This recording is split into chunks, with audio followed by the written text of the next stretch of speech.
You're watching the Action Sports Jax 24/7 network. Now it's time for the Brent Austen Show. What is happening? Wednesday. There we go. That looks a little bit better. Just a big white flash over the mech here on this, what the heck day is it? Wednesday. Yes, Wednesday. And quiet over there right now. Looking good, though, as the stadium to the right continues to be under construction for now. And over there at the Miller Electric Center on Monday. And again, relatively quiet at the moment as the Jags continue OTAs this week. Of course, we're out there on Monday, still kind of hearing some of the reaction from Monday with Liam Cohen. And we talked a lot of Trevor Lawrence yesterday. We heard from De'Ami Brown. That was a good conversation. Might hear the Liam Cohen stuff today because there's still some things I didn't feel like I got to yesterday in the show about Liam. And so that's why we do a week long of this. So I can, if I run out of time, I just keep it going. The next day. Brent Martineau, Kim's Corner is back, and there's some bad news potentially for Kim. We don't usually bring Kim into the show. She's not talking a lot of sports, but she does talk Eagles sports a lot with us when she's on, or maybe a little Phillies. She's a Philly sports fan. But oh no, good thing you got your Super Bowl. Could we see the end of the Tush Push in the NFL?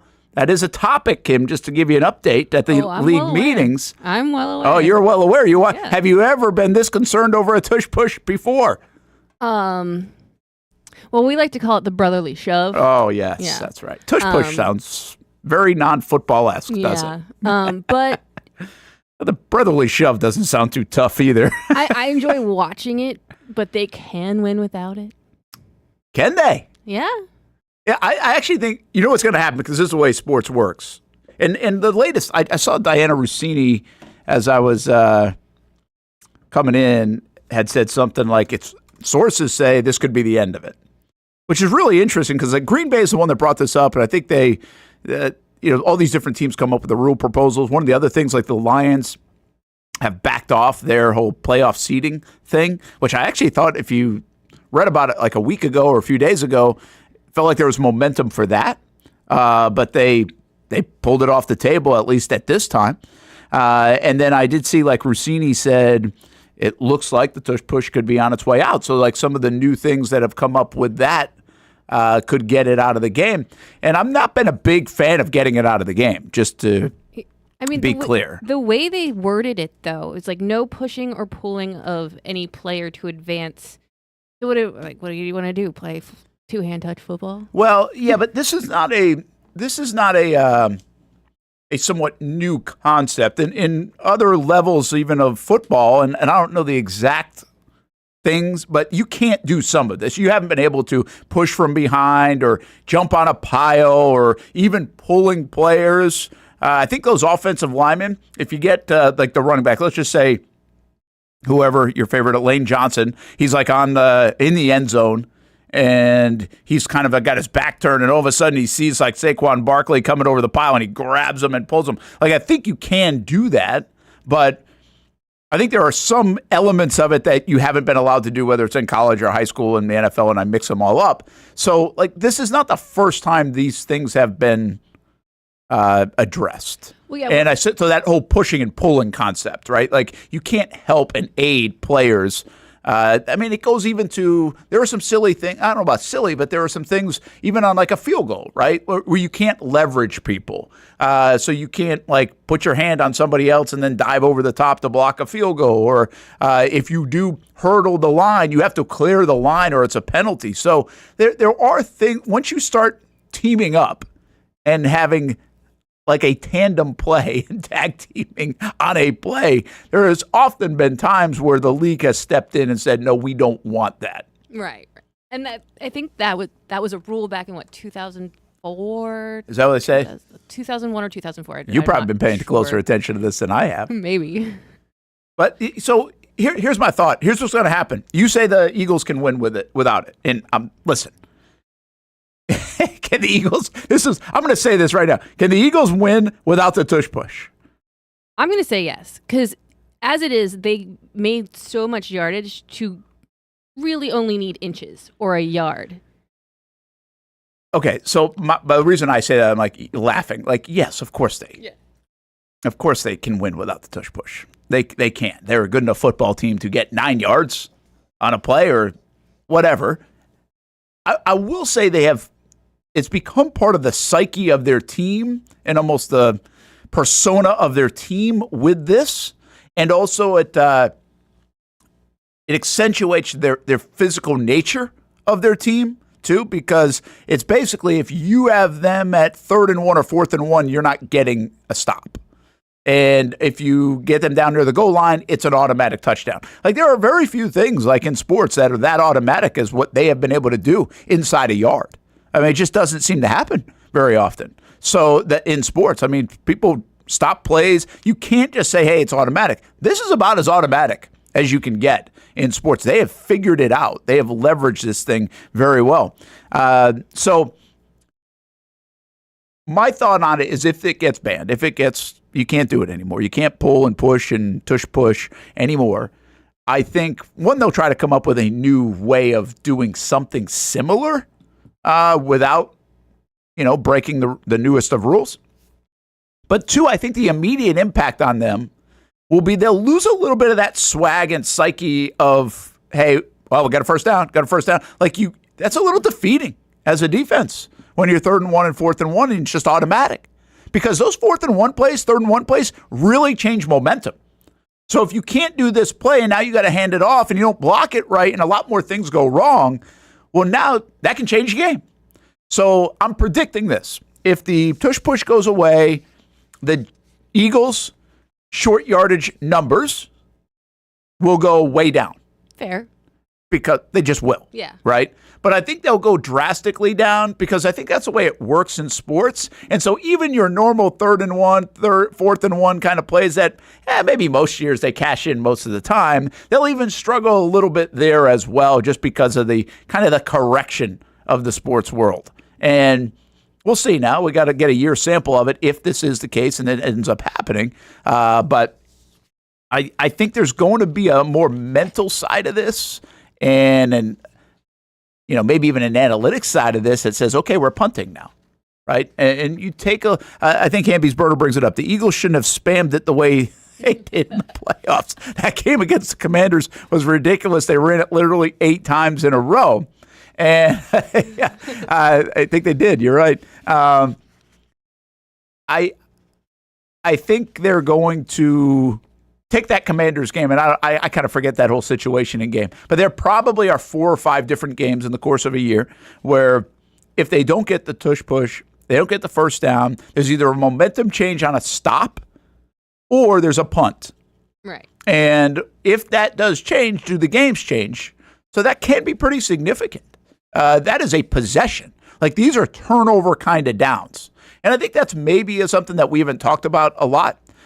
When we talked about the tush push, even though we haven't talked about that too much.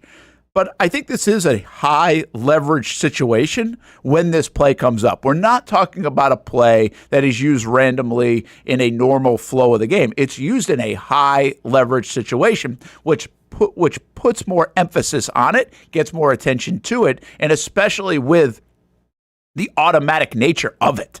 It bothers people. I mean, basically, you got 31 other teams that are like, yeah, we'd love to see this thing banned. Now, the football people, and kind of me, are like, hey, man, figure out how to stop it. You're right, Daniel. The Jags did stop it 3 times.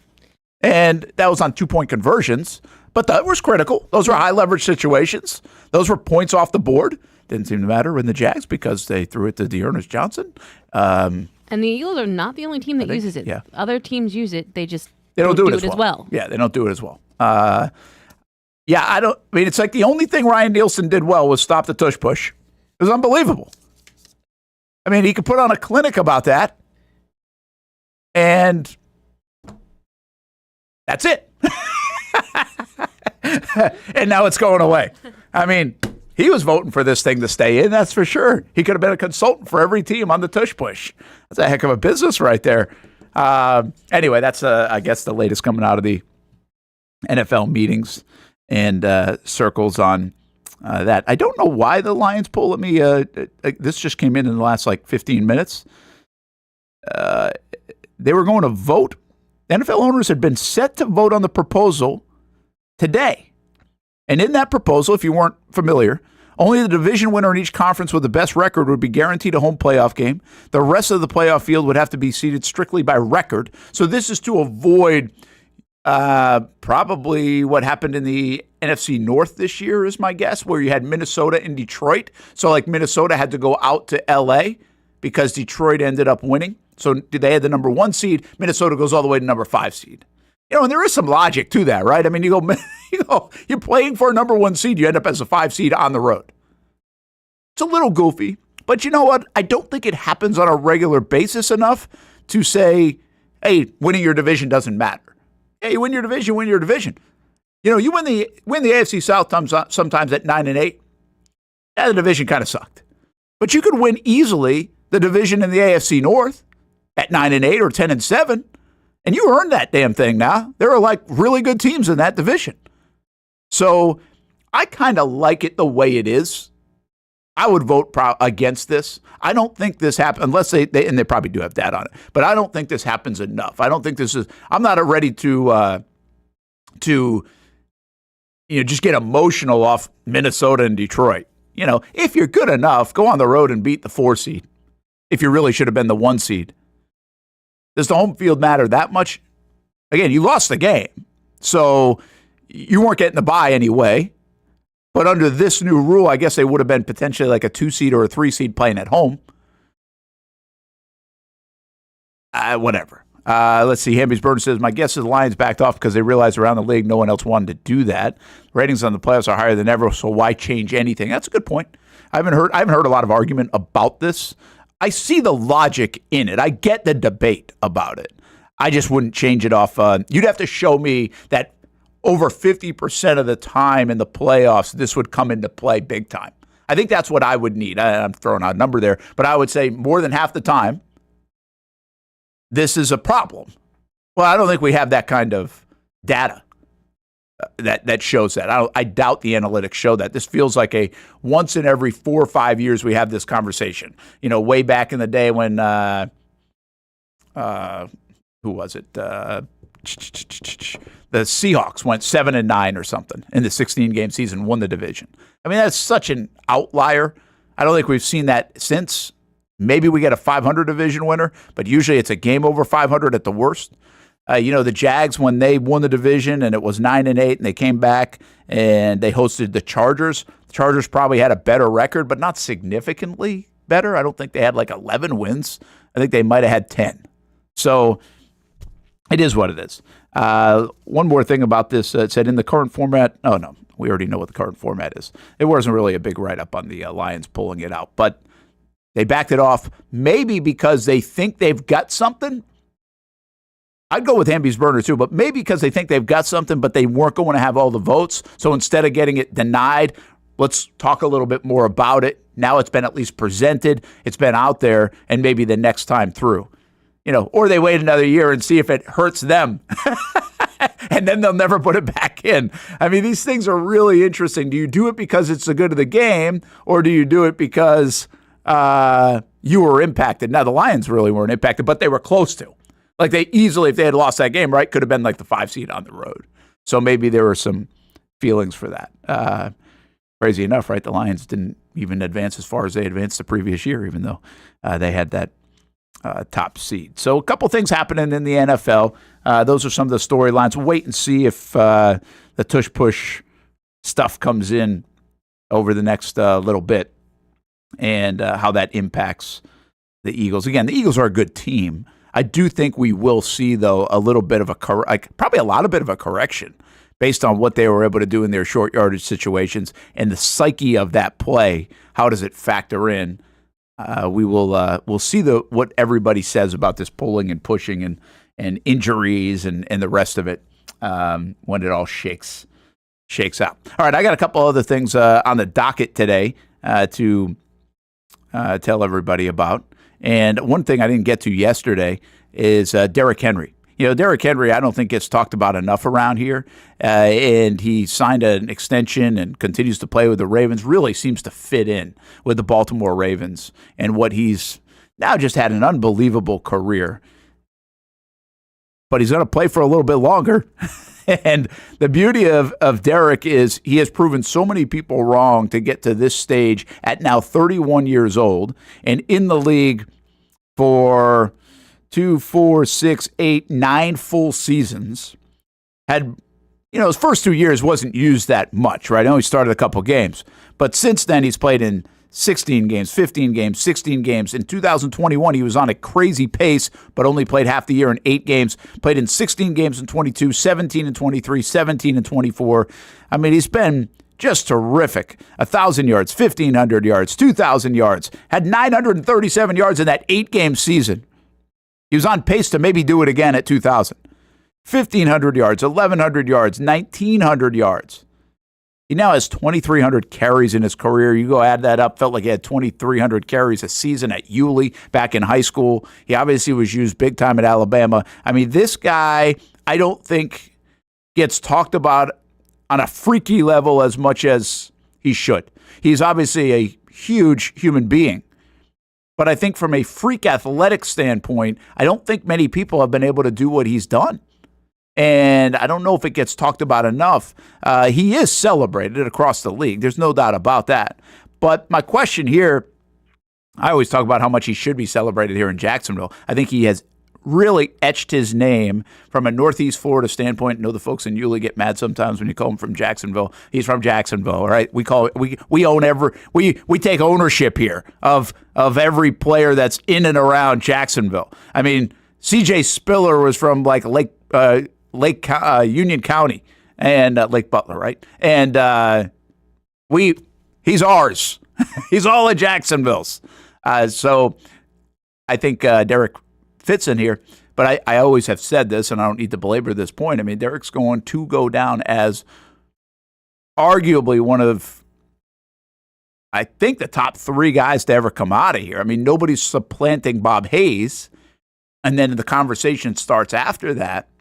But what he's been able to do, he's going to go to the Hall of Fame, I think, and Heisman Trophy, national championship, national rushing record holder. It's really amazing. Really amazing, Derrick Henry, and what he's been able to accomplish in his career. But the point of the story today, seeing this, and I know this didn't just happen today, so I'm just catching up to it from a couple of days ago, is when he signs this extension, is how much more does he have left? Like, how much more can the Ravens lean on Derrick Henry? How much more can he do in the NFL as he enters his age 31 season and maybe even an age 32 season? I thought when he went to Baltimore last year, I was like, okay, he's got like 2 years. He'll probably start fading a little bit because the last year in Tennessee wasn't great. It was great against the Jags, but it wasn't great. And then he'll probably start fading. But he really didn't fade. 1,921 yards and 16 touchdowns last year. 19, and 16 touchdowns. Averaged 5.9 a pop. He's 30 years old, 9 seasons in, and averaging 5.9 yards a pop, which was a career high. And obviously, he's in Baltimore, which fits, right? You got Lamar Jackson. You've got a team that's really explosive. They really figured out how to use him. Todd Monken was great with him. And so he's so complimentary to what they do. He doesn't now have to be just the focal point. But, I mean, I'm not sure people talk about last year Derrick Henry season on one of the great seasons like of all time at age 30. Like, somebody's got to look that up for me now. At age 30, has anybody ever put together a season like that? Now, you can have receivers that will, at 30, 31, 32, or quarterbacks that are, I think the quarterback stuff is skewed. It's not the same position. So you might have like a Kelsey season, maybe when he was 31, that you said, wow, this would go down in the history books. I've intrigued myself in this conversation. I want to know, 1921 has got to be one of the top rushing seasons of all time. He's already got a 2,000. Top rushing NFL seasons ever. Let's do it. See what they say. Eric Dickerson, 2105. Adrian Peterson, 2097. Jamal Lewis, 2066. Barry Sanders, 2053. Derrick, his 2020 year with Tennessee was 2027, and that was fifth all time. Well, his year last year with Baltimore is 11th all time. Best seasons ever. And you're right, Hamby's Bernie was overshadowed by Saquon because of his fantastic season. 11th all time, which is kind of crazy, right? Because Saquon Barkley had 2,005 yards. So we just had two of the top 11 performances all time in the history of the NFL from the running back position in 2024. Maybe that's been written about and talked about a lot. I've never really kind of consumed it in that context until right now talking about it. And so I think about a couple of things this week when I'm thinking about Derrick. I mean, it's just unbelievable. One. Number two is he's still doing it to that level, even in a great spot. Like you can say, yeah, he's in a great spot, but guess what? So is Saquon Barkley. He's in a great spot. He's got a great offensive line. And I actually think like Derrick's is different. Sure, Baltimore's offensive line is good, but I think the reason why he's in a great spot is more because of the threat of Lamar Jackson. Like he never had that in Tennessee. So he's now playing in that kind of complementary offense. But the next phase of this question is for Derrick is like, how much longer can he do it? Can he do that? Can he have a 1,500-yard season this year again? I would say absolutely. And he didn't necessarily say like, hey, this is going to be it. I can start to see the finish line. Now, you start telling yourself that, you say that in front of a microphone, that's a dangerous thing to do. Like, this could be my last contract. Well, you don't want to get in that mental state. So Derrick Henry's actually on this list twice. Yeah, 8 and 11, right? He's 5th in 2020 and then 11th in 2024. So it was 1921 and 2024. So that's number 11 of the most rushing. Yeah, and then Saquon was number 8 on this all list, right? Same as yours? Yes, 8. Yeah. Yeah, so he's 8 all time. Yeah.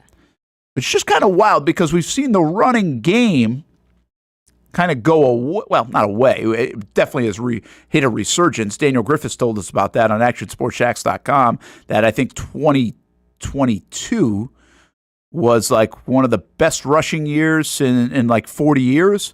And last year was right there as well. So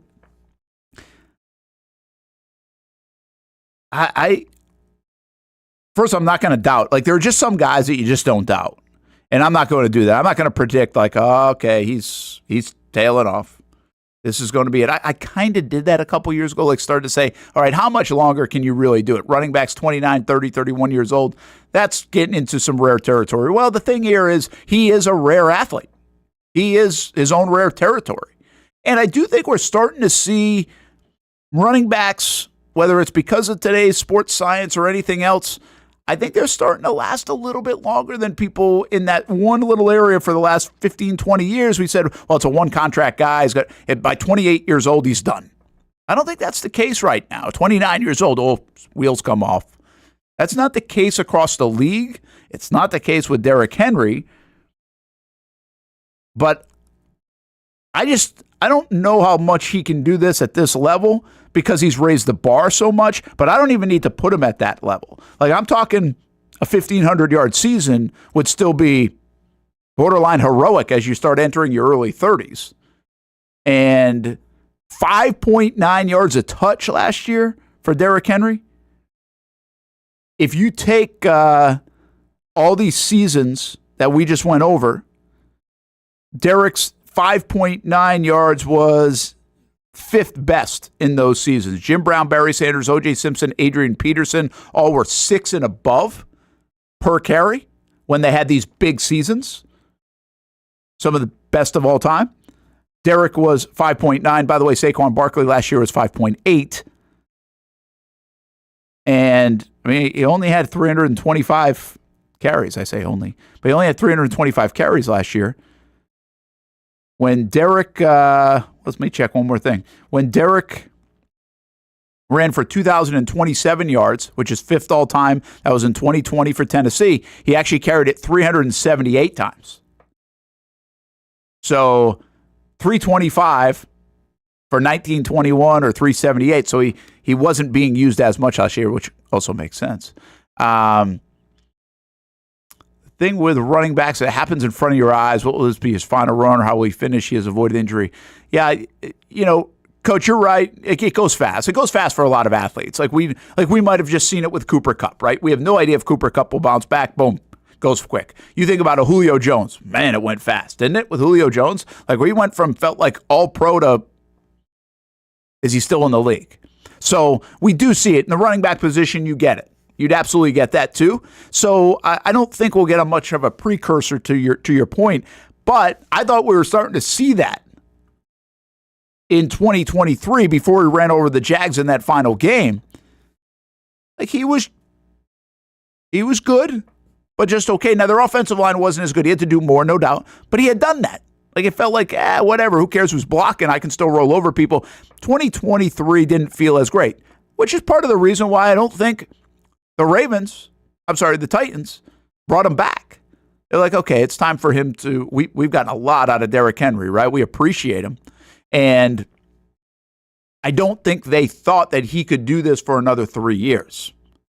Because if they did, they probably would have re-signed him, even if it was a big contract. I know they were kind of in rebuild mode and everything else, but you wouldn't want to lose that piece, would you? So if you knew at that time if you were going to get another $1,550 out of Derrick for 3 years, the Titans are signing him. And they didn't. And now, obviously, like, really, I thought when he went to the Ravens, like, okay, this is a perfect fit like everybody else. He'll go have one really good year, and then it will probably start to fade, and they'll go draft a guy and replace him. Now, we're in that part of it. We'll see. I mean, there have been few fits that worked better than actually the two backs that had great years. Saquon going to Philly, Derrick Henry going to Baltimore. I mean, you couldn't have. I don't know if you could draw it up any better. Like, where else could those team guys go? And you're like, oh yeah, that makes sense, and they're going to do well. Like, it was automatic that those guys were going, if they stayed healthy, were probably going to have pretty good years at the very least and have the opportunity for very good years. They absolutely delivered. But just looking at it in the context of that, it's pretty eye-popping to say at 30 years old, Derrick Henry just had one of the all-time seasons, and nobody's even talking about it, which is kind of crazy to me. But it's kind of par for the course for his career, the way I feel about it. I think around here in Jacksonville, I just think we kind of forget about the Derrick Henry kind of legend. And much of that is because we don't want to talk about the Tennessee Titans a lot. That's just been one of those weird, quirky things. It's hard to celebrate Derrick as a local guy as much as you want to from a widespread standpoint, because he's beating your ass on a Thursday night all the time against the Jags. Like, it's really hard to put your arms around that. I think we'll appreciate that more down the road once we can get away from that. We're starting to already because it's in a different uniform. And the NFL has obviously celebrated him with some of the great runs that he's had. He's SportsCenter top 10 or the Angry Run segment or whatever it is. He's definitely got a national recognition. But last year he didn't. Like, I don't feel it. I feel like Lamar's going to overshadow, and obviously Saquon Barkley overshadowed. And it just got me thinking, what more can he do? Can he do it again? And I guess we'll find out this year with the Baltimore Ravens. His Hall of Fame highlight reel is against the Jags. We already know that. That's a tough thing to embrace for local folks. I don't care if you're from here if you keep beating the Jags.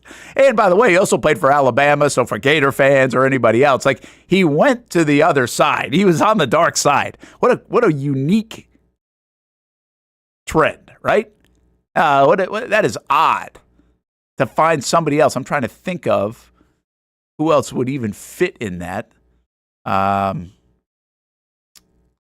football-wise or anything else from here. But you get few guys that are as big as Derrick Henry, both physically and what he's been able to do from a star standpoint. All right, let's do this. Take a first break.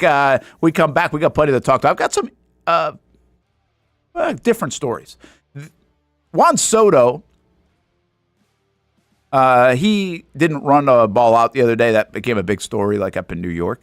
And this was on like Monday, I think it was. and he ended up getting a single on a ball. Like, we see that all the time in Major League Baseball. And so I was thinking about this, and I'll bring it up at some point. What sport should kids not watch and emulate? And is baseball the biggest one? Now, I'm like a baseball guy, so I don't want to be morphed into thinking that, but baseball has plenty of examples of this. So does football have examples of that for kids? Does basketball, is that the one? Hockey, you name it. It doesn't have to be one of the big four sports either. Is there another sport that it's like, don't show this to your kids because you don't want them learning that way. Wait until they get to the bigs to play like that, or wait until they get into the pro world to play like that. And kind of crossed my mind this week, so we'll bring that topic up. We're going to visit with Jeff Conrad over at the University of North Florida softball, put a bow on their historic season as well. Casey Kurtz will jump in, Austin Lane a little bit later from South Florida, so we got a lot to get to. Kim's Corner is here, and not afraid of the tush push if it goes away. The Eagles will still be good. We'll be back on the Brent Austen Show here on a Wednesday.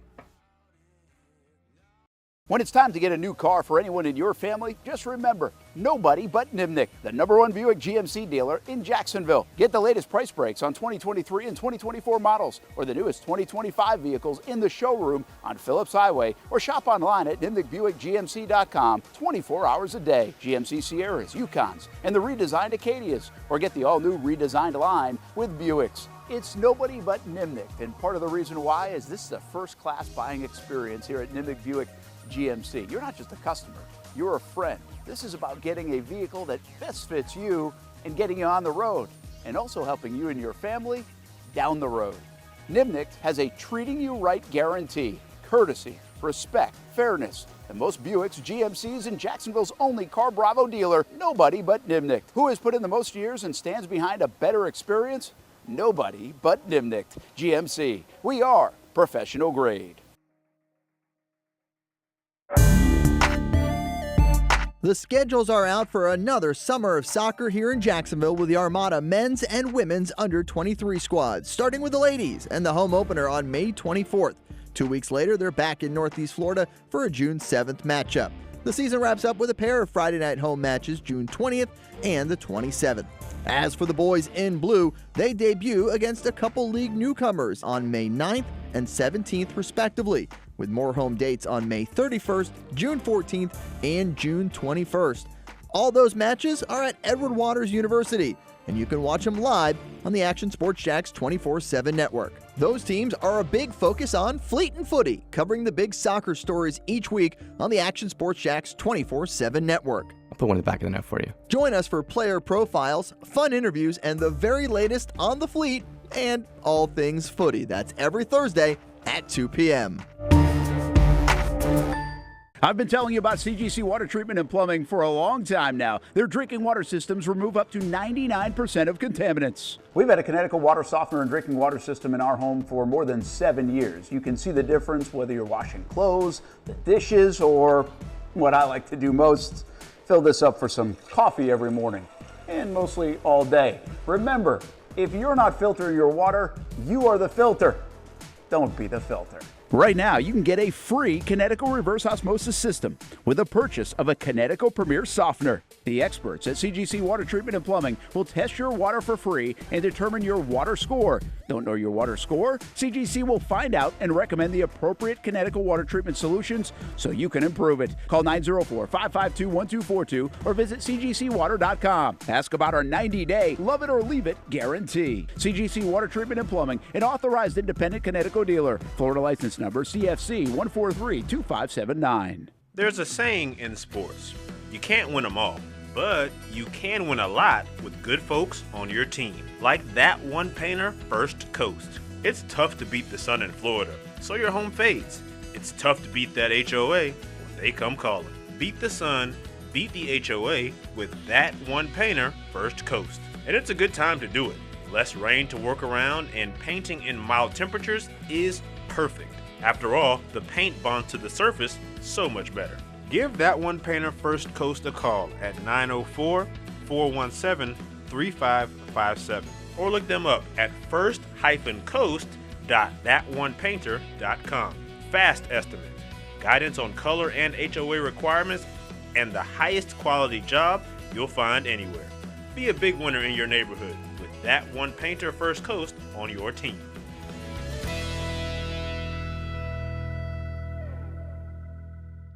It's fast-paced, Hands off on first down, and there goes Edward Vander. high fly, Wide open receiver. It's caught. action-packed, weekend fun. Fun for the entire family. It's the Jacksonville Sharks. I feel like anybody could play in this league. It's gotta be like backyard football, right? Whoa! This ain't the Arena League, Brent. This is the indoor league, and they play defense here. It's a lot safer to just watch the professionals play. And watching is a lot of fun. A party in the stands at the arena for kids and adults. And it's indoors. Get out of the heat for the summer and watch the Sharks shine inside. Jacksonville Sharks football, season number 15. It's the Drive for 5, and it's still alive. Get your tickets at jacksharks.com. Welcome back to the Brent and Austin Show, streaming on the Action Sports Jax 24/7 network. Welcome back here to the Action Sports Jax 24/7 network. I like that camera right there. We don't use that camera enough. Kind of lonely in here. Austin Lane is coming back for tomorrow's show. Friday, by the way, so just a couple programming notes. Welcome back, Brent Martineau. Austin Lane will join us from South Florida as he continues to train coming up in the noon hour. Casey Kurt's going to jump in 11 o'clock hour. And, well, Kim's in the booth. We appreciate her helping out as well, as Hamby is on his honeymoon and didn't have him check in from there. We're not doing that. So, and I don't really think Hamby's back at all next week either, because I think News is using him. So we've kind of got an odd schedule from a programming standpoint over the next few days. Like Friday we actually might do some live stuff, but if not, it could be like recorded. That's still up in the air. And then obviously Monday we have Memorial Day. And most likely Tuesday will be kind of like a best of show as well. So hang with us a little bit in some of that. And we may steal a day here or there to kind of do some things behind the scenes here, along with mess around with some schedules. So it's a good time. It's a good weekend to do that while it's Memorial Day weekend on the horizon. So we may take advantage of that before we hit the summer and everything else. But we got some fun stuff happening. And as I remind everybody, it's not just here on the Brent Austen Show on the Action Sports Jax 24/7 network. We're really having fun with these Jacksonville Armada games, Jacksonville Sharks games.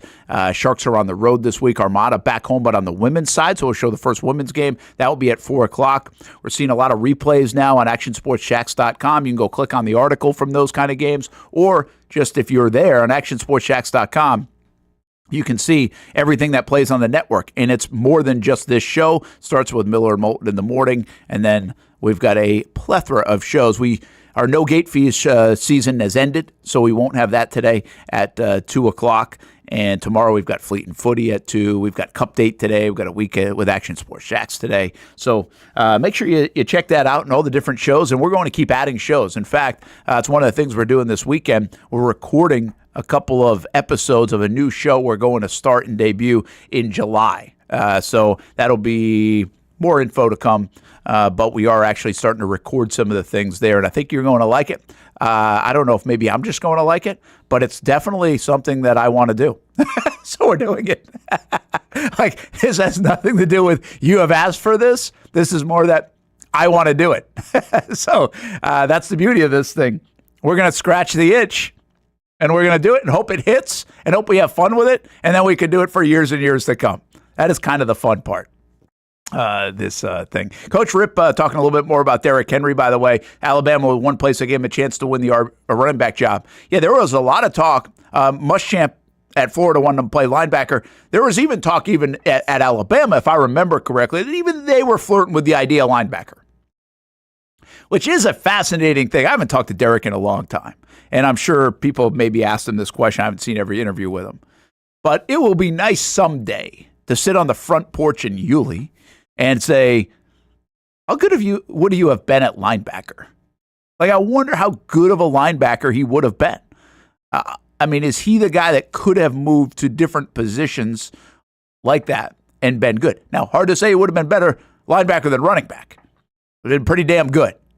So that part's interesting. Kim's got a 30 for 30 for us. No, not a show, but a top 30 players over 30 going into the 2025 season. Derrick Henry was on this. There was another running back. I would never have guessed this. She already told me. James Conner was the other one on it. But what I'm interested now in a little bit, Kim, is what positions do stick out in this? Like, we're the best. Where's durability? Where's longevity in the league? I'm thinking now we're going to see offensive linemen, defensive linemen, and secondary players mostly on this list, like safeties. But I'm not sure. Help us out, Kim. What do you got? Give me the top 10. All right, we've got a lot of tackles. A lot of tackles. A lot of tackles, like offensive lineman tackles. Yeah. Yeah, so that doesn't surprise me. You can be 32, 33, 34 years old and still be one of the elite tackles in the league. Yeah. You have one in Lane Johnson. Where is Lane Johnson on that list? Also, we have your guest, by the way. Oh, good. We'll get he's to number 5. Coach in a minute. He's number 5. Mm-hmm. Derrick Henry's number 1. Rightfully TJ so. Watt is number 2.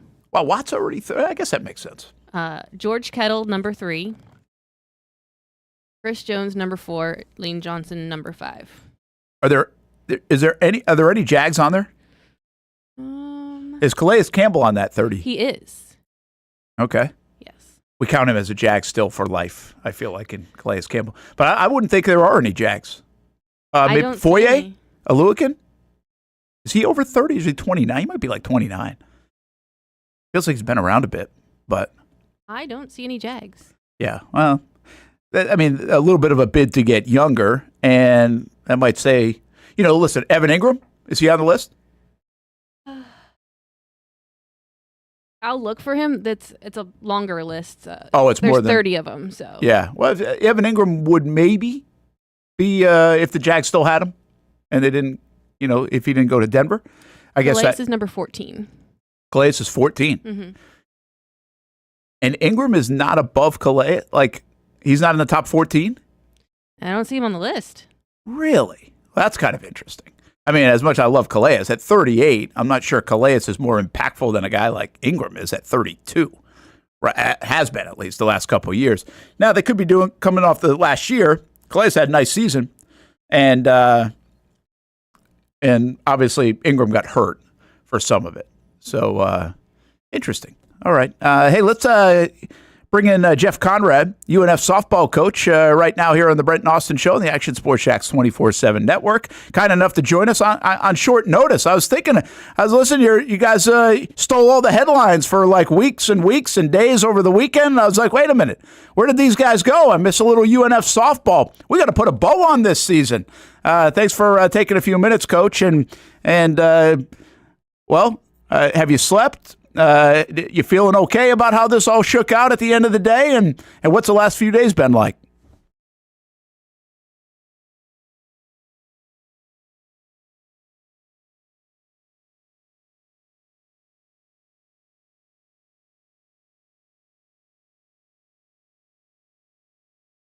Coach, hold that thought for a second. I think Kim's got to get you unmuted. I'm not sure. It might be on our end a little bit.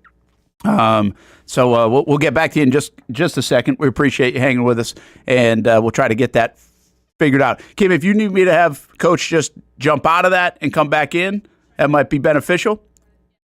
Try that? Okay. Coach, if you can hear me, just exit out and then come back in, and maybe Kim can figure that end out. Appreciate you being patient with that part of it. So that 30 list is pretty interesting. Well, this is something I can shift into, and I tease this a bit before I get to Coach. And I actually, Coach would probably answer this question too when we do get him on. I teased this before the break. Juan Soto did not run out a ball the other day, and he got a single, and then he got kind of, scolded for that Coach wasn't happy. And that happens all the time in baseball. Like the big leaguers, the way they play the game of baseball is they're so good that it looks laissez-faire sometimes. It just looks too relaxed. And it's not the way you would teach somebody to play. Like, think about Javi Baez. Like, he's so good and has been so good and is so excitable of a player, entertaining.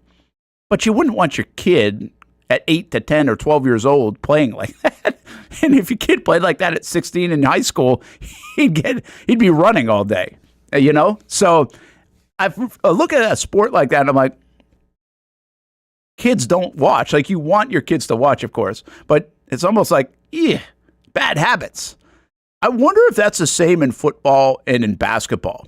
Football, I'm not sure you can do a lot of this. Football, you're going to get the celebrations, and kids are going to be influenced by the gritty and Justin Jefferson and that stuff. But I don't know if you can really do anything that's like so just not fundamental, because the game is so fast and the way you have to perform is like just you can't get away with this. So, like, nobody's that good where you can look like you're jogging. I don't think. I think you get exposed if you do. How about basketball? I think basketball is a game that probably is up there with baseball, where if you're a coach and you're like, oh, don't watch that guy play defense because that dude doesn't play defense. I almost wonder now, like, you watch the NBA and all the traveling and it's really impacted the game anyway, like palming the basketball and how kids dribble over the last 15, 20 years and what's now okay versus what used to be okay. I mean, I think it's probably become so rampant that they changed the rules for it. Like, they just are so much more lenient on things in the sport of basketball. So I guess basketball would probably be up there with baseball, is my guess, of, hey, one eye open watching that if you're a kid. But I was really just thinking about it in baseball. Like, you want those guys to be big-time role models, yet half the time, I just remember with my kid coming up, I was like, don't watch that. And I could tell when because he watched a lot of it, and I was like, no, you don't feel the ball like that. You can't get away with that. Because the one thing people don't understand is just how gifted these guys are.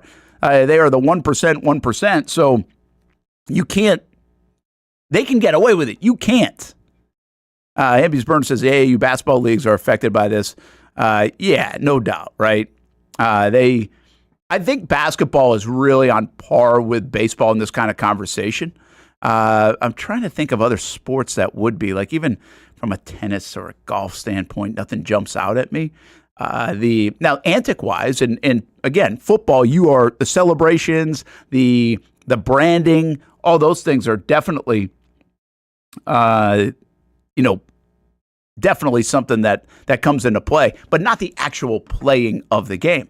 And we're watching new sports for, like, the girls, right, that have really, not new, but taken center stage, whether it's the WNBA or flag football and, of course, softball. Like, the way you play the game is so important. Now, that's not from a softball standpoint, usually at a professional level. It's more at this collegiate level, but there's a big impact on the young girls playing the game.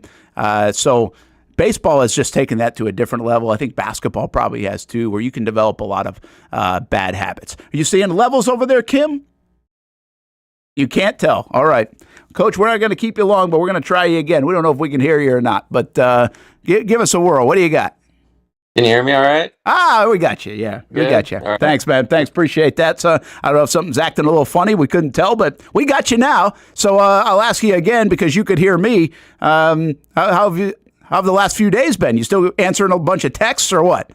Yeah, I actually haven't gotten through all the texts yet. I think, it was well over 100 after that first game against Virginia, and just kind of it was just a real busy weekend, so didn't really get a chance to get into those. And then, a few hundred more came in after that second game with Virginia, and then there was another handful that came in just after South Carolina had eliminated us. So haven't really had a chance to get through all those yet. Hope to be able to do that, but Sunday was when the portal ended, so we are open, so we finished our season. I finished all the media stuff. We went back to the hotel, showered, we got on the bus, and then we started right away working on the portal. And trying to rebuild the roster and everything for next season. And that's really kind of everything we've been doing the past couple of days is, just hammering away at the portal and trying to get our roster back to where it needs to be in the same position again next year. Yeah, I'm gonna talk more about that in just a minute with you as well, because I'm interested in some of your thoughts, bigger picture on that, and how you guys built it and how you keep the momentum. But before we get to that, this part of the weekend, I mean, there's so many levels to this, right? You guys win the A-Sun, and that was huge. And we talked to you last week, just making it to the regional was a big step. And you're like, hey, let's grab one. And then you go do it.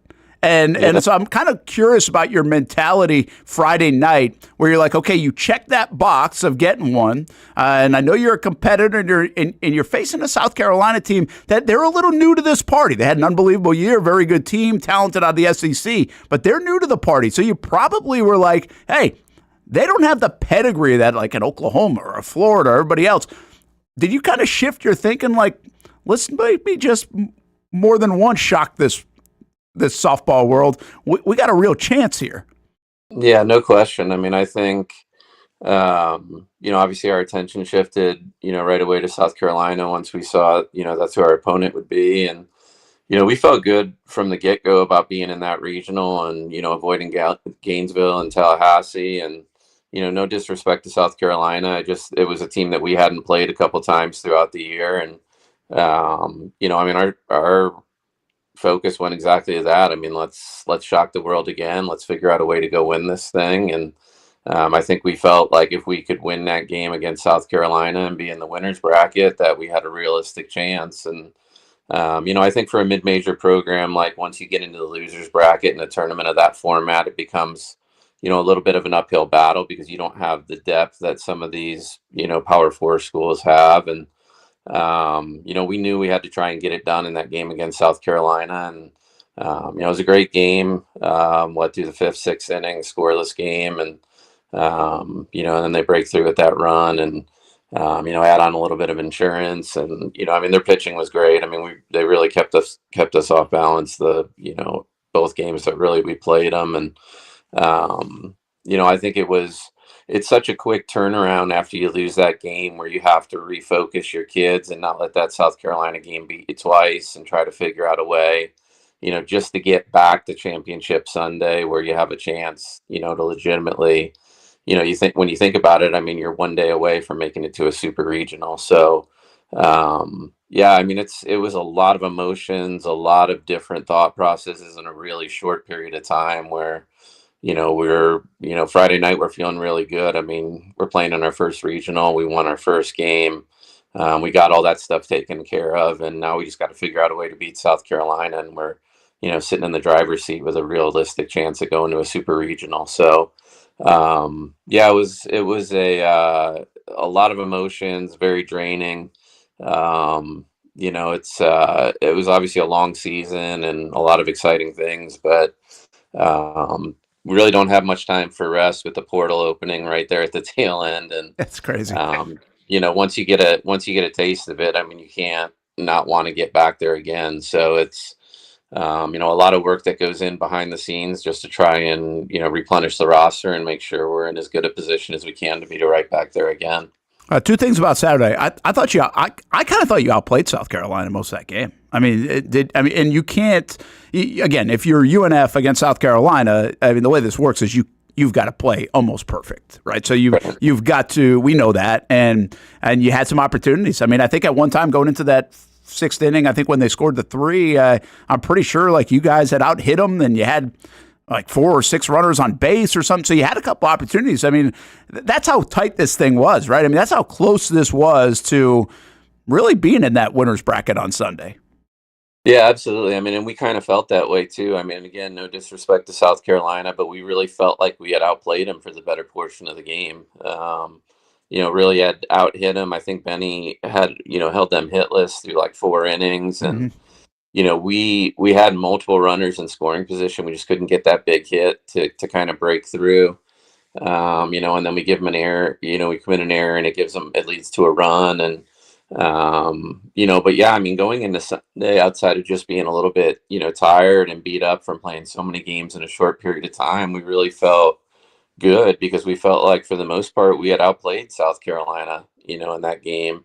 But it's the one thing I will say is, I had experience with that from my time at UCF where I know what that turnaround is like really quick. We lost to Florida State 2-1, and then we had to actually ironically come back and beat South Carolina to get another crack at Florida State again. So I knew, we had to kind of refocus quickly and not let that South Carolina loss, as disappointed as we were in the outcome, beat us twice and end our tournament run. So, great credit to the kids. I mean, especially when you look at that Virginia game, later that day, I mean, we fall behind early and just have to keep fighting to get our way back into it. And then, to win in the fashion that we did, we felt like we had a lot of momentum going into Sunday where, we're playing a team that we felt like we had outplayed, and, we were riding pretty high at that point coming off the Virginia game.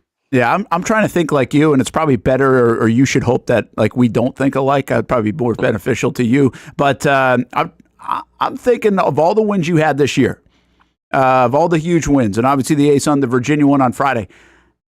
Like, as a coach, I would probably be more proud of that win over Virginia than maybe any other one all season. To be able to do it, everything you just said, to bounce back, to be down 5-1, to beat them again and not make like the Friday one feel fluky.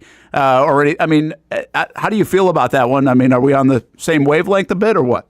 Yeah, absolutely. I mean, that game felt a lot like a recap of our season in a nutshell. I mean, we obviously had some big moments throughout the course of the year, and, we fell behind early, and, we kind of had to get into our bullpen really early. We had our two freshmen were out, on the mound for the first time in a regional game and in a really big moment. And, they held them scoreless and kept us in the game and just kept telling the kids, like, the same thing we've been doing all year, just find a way to chip away, just keep chipping away. And, that's what we did. And, we come into the bottom of the seventh and we got 3 outs left. And I just told the kids, I said, just empty the tank, just leave everything you got out here on the field. And Woods leads off the inning with a home run. And I think at that point I heard a stat, like our 6 through 9 hitters were like 0 for 25 or something, in the tournament at that point. And, she hits that home run and just gives us a jolt of life. And you could just kind of sense us, just feeling like, okay, we've been here before. We've done this before. We're going to, we're about to do it again. And,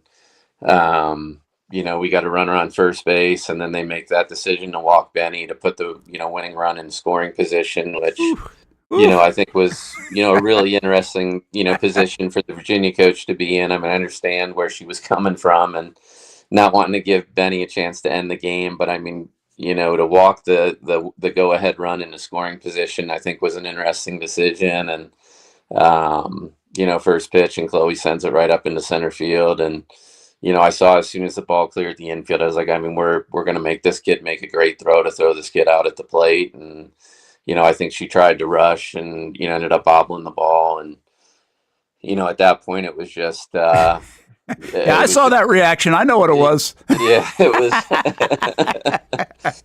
Yeah, it was a lot. I mean, it was just, I think it was just all the emotions that you felt throughout that day just coming out in one moment. I mean, it was, like you said earlier, just feeling like we had outplayed, a top 8 national seed earlier and ended up in the losers bracket, and knowing we had to really regroup in a short period of time and bounce back. And, the kids wanted to go back to the hotel and change uniforms and just kind of treat that Virginia game like a fresh start. And, that's what we did. And, I mean, we fall behind like we talked about early, and it's just like, oh man, like, hopefully this isn't how it's going to end. And, like we've talked about all year, I mean, these kids just have a genuine love for one another that just enables them to just continue to fight and get through these tough moments. And I think you saw it again in that game against Virginia. One more moment to share, because these moments, I mean, I don't even think these kids realize it yet. Although you guys look like you embraced the moment in real time as well as you can.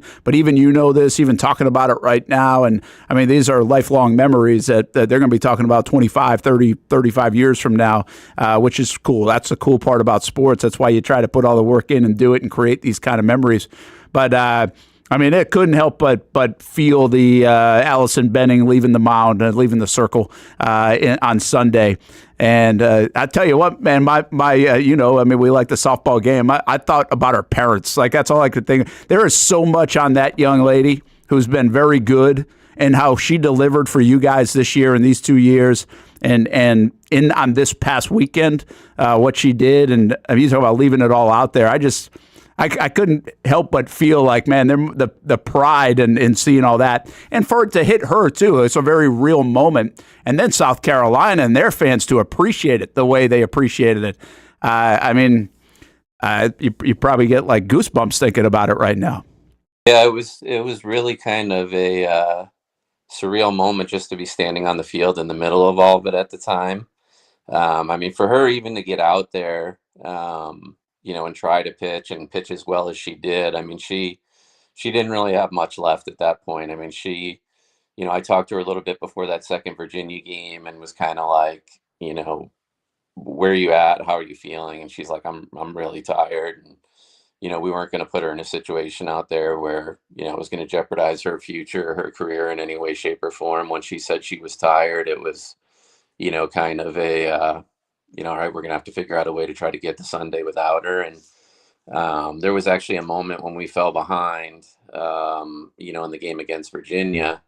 We're behind 5-1. And I actually had a conversation with her just like, hey, if this is it, I know you're tired, but is it important to you to get out there and, throw to another batter or do something like that? And, she got really emotional in that moment. And, it was really hard, to see. And she's like, no, like I'm at peace with where I'm at currently. And, miraculously we find a way to, battle back and, get to another point. And then I checked with her on Sunday, how are you feeling? And she's like, I'm tired, but if you need me to throw 14, I'll throw 14. And, we ran her out there. She tried warming up beforehand. The kid was in tears in the bullpen because she was so sore and couldn't get loose. And, just talking to her about, hey, do you think you can do this? And, she's like, yeah, I'll give it everything I have. And she was great.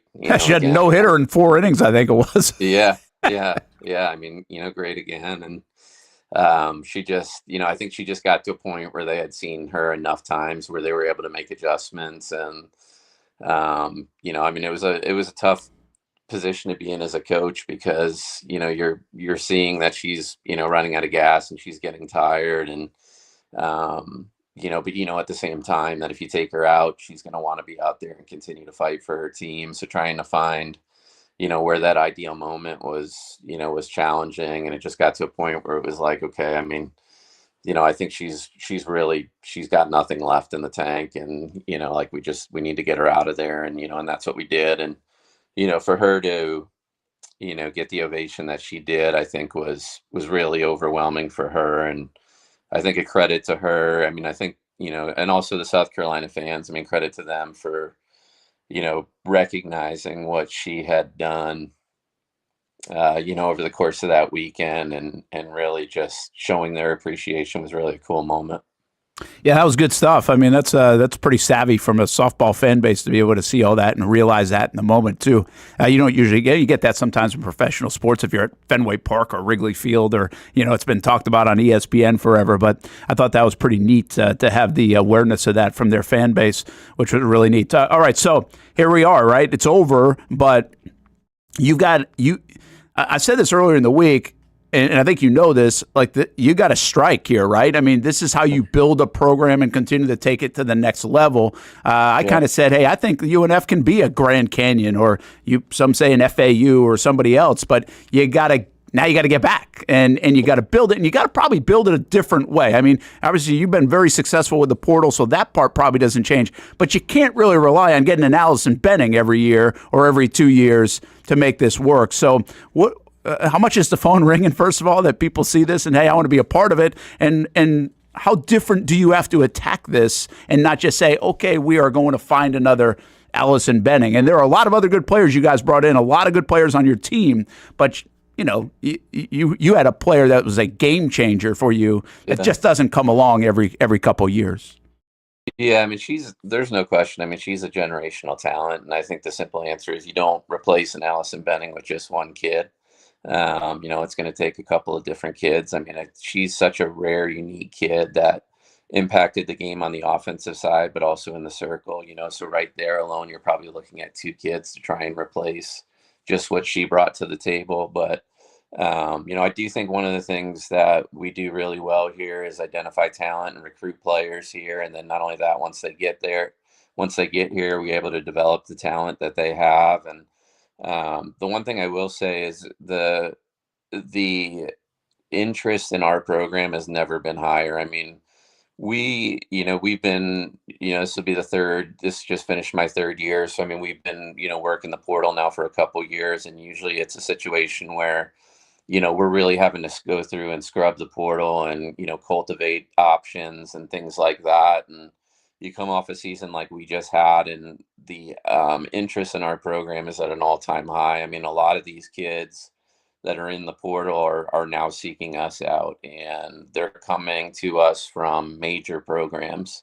So I think a lot of that has to do with, what Benny did here, and they saw how she kind of resurrected her career here. And I think that's drawn a lot of interest to a lot of people. And, I mean, that to me was probably the biggest surprise in everything, was the amount of interest for people that are taking the initiative to reach out to our program and seek out opportunities to play here, based on what we did has been unbelievable. I mean, and I kind of told my staff, we got off the bus and we gave the kids an hour to get into the hotel, shower, pack up, change. And I said, you guys,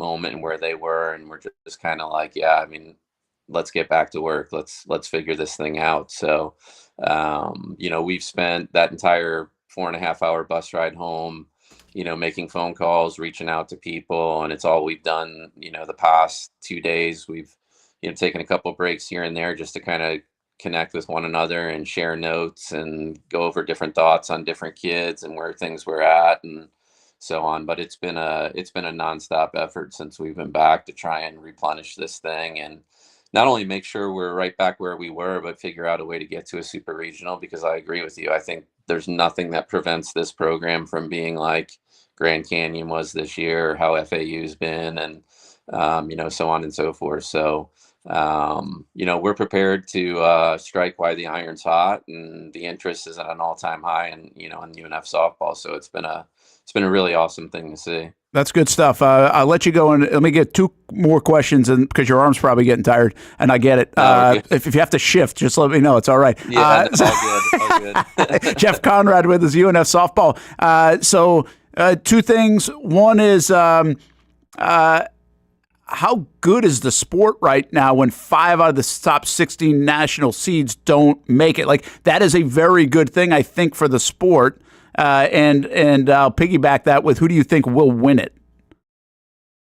Well, that's a great question. Obviously, I didn't get to see many games, over the past weekend, but I'm a big believer in Tim Walton at Florida. I mean, he's been a mentor of mine, and I mean, the guy's elite. I mean, there's not a Mount Rushmore of college coaches without his head on it, and I think it's really hard to count out Florida from that standpoint alone. I mean, obviously Oklahoma is the champ until somebody proves otherwise. But I don't know. There's something about Texas, I think, that to me potentially would not be surprised to see them be the team that, when it's all said and done, is the team that's hoisting the trophy at the very end. I just think their depth in the circle is really good, and they've got a really well-rounded team that I think they're going to be a tough out for whoever it is that matches up with them once they get to the to Oklahoma City. But I think it'll be a great tournament, and like you said, I mean, the sport is in a great place right now. I mean, when you start looking, I think I saw something when we were going into Sunday. There were 4 mid-major teams that were still playing in regional finals, which I thought was awesome to see. And I think Liberty was the only team that, actually came through in that situation. But the fact that there were that many mid-major teams still alive, I think at that point, just speaks to the growth of our sport, the depth of our sport. And it was a really, really cool thing to be able to tell our kids that, hey, at this point in time, we're one of 32 teams that are still playing. Yeah, that's cool. And I think, when you look at, the history of UNF athletics and everything, like that's a really cool thing to see and to be able to say. And, it's like we told our kids, I mean, obviously they were, disappointed that this ride had come to an end, but, they had rightfully claimed their place in UNF history. And just to see the way the city of Jacksonville and the greater UNF community had just, rallied behind this team and gotten behind this sport was really awesome to see. I mean, there were fans in the stands in Columbia that had no affiliation to UNF softball. They were just wearing UNF hats. And, I mentioned it to one of them. I was like, oh, are you here to watch somebody? And he's like, no, I went to UNF in the 80s. I live in South Carolina and I just wanted to come out and, be proud to wear my UNF stuff. So that's awesome.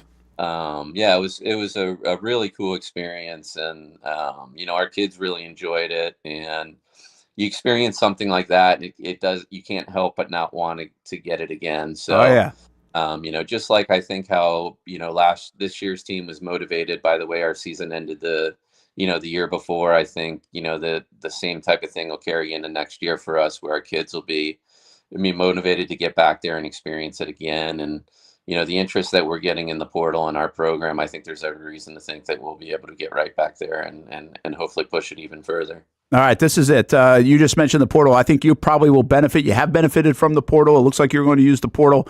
Why are so many softball players in the portal, though, right now? Like that part, I said this last night on Twitter. I don't fully understand it.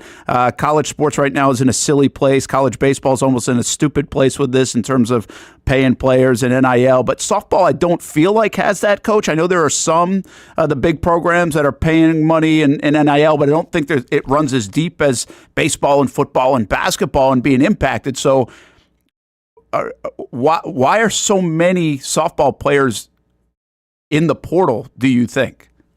Well, I'll be honest, with the conversations I've had with a lot of kids, I think our sport has officially gotten there. I've had conversations with kids that are in the portal from mid-major programs that were turning down in excess of $20,000 a year to stay at that school. So I do think softball has gotten to that point where it's there and it's happening. I think, there were a couple kids from our league, Matty Rutan, who was a great pitcher at Eastern Kentucky's in the portal. And, there was another kid from Stetson that was in the portal, and we had conversations with both of those kids. And I think it's just a situation where they're seeking out opportunities to play at bigger schools. And I do think some of it has to do with the financial gains that are available in softball now. I know obviously you can get into those programs at the Power 4 level and there's a lot of money available to you there.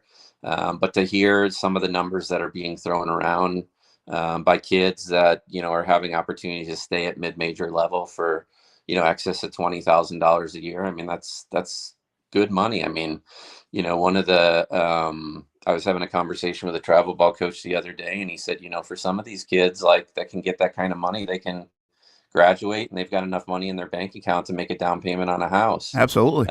And things like that. So you're right. I mean, the dynamic of the sport has drastically changed. The dynamic of college athletics has drastically changed. And, I think, the one good thing about here at UNF is our athletic director, Nick Morrow, recognizes all these things, and he's very proactive about how do we get North Florida on par with what everyone else is doing. But not only that, how do we get out ahead of the curve? So, I think there's a lot of things coming, here at UNF that are, going to be really positive things for us and for the programs moving forward. And, we just gotta adapt. It's the new world that we're living in. So, yeah. you figure it out. Yeah, you've adapted well. Jeff Conrad, congrats on an awesome year and good luck in this time with the portal and everything else and building it and keeping the momentum. The one thing I said on Monday, the nice thing about your program is you don't have to all of a sudden go to work on facilities and other things. Like, you've got that part in place. So I think this is in a really good spot if you guys can keep the momentum. And I know there comes some pressure with that. It's not automatic, but best of luck navigating it. And it's been fun following the ride. All right, Brent, we really appreciate everything you've done for us this year, and always appreciate you having us on, and always happy to join, even if it's short notice. Thanks, man. Appreciate you. Now you can go rest that arm. Yeah, I appreciate it. All right, that's Jeff Conrad, UNF softball coach, and I didn't want to make it uncomfortable there as well, but hey, might be going to Nick Morrow's office soon, because I bet there's some phone calls being made toward him, what he's been able to do with this program the last couple of years. So, that's the way the world works. He's in a good spot and has done a hell of a job with that softball program. I genuinely believe they can really be a factor that some of these other schools have been, but they got to keep moving the ball forward. That's the take advantage of the momentum right now. All right, let's do this. Take a break, get on schedule here. Brent Austen Show, Action Sports Jax 24/7 Network. Casey's going to jump in a little bit. Austin Lane will join us at noon. Oh, and those guys are going to be around tonight, 7 o'clock, talk a little wrestling. The Scrap House tonight on the Action Sports Jax 24/7 Network each and every Wednesday at 7 o'clock. Replays a couple times during the week as well. Check out the boys tonight at 7. Most of us know how to throw.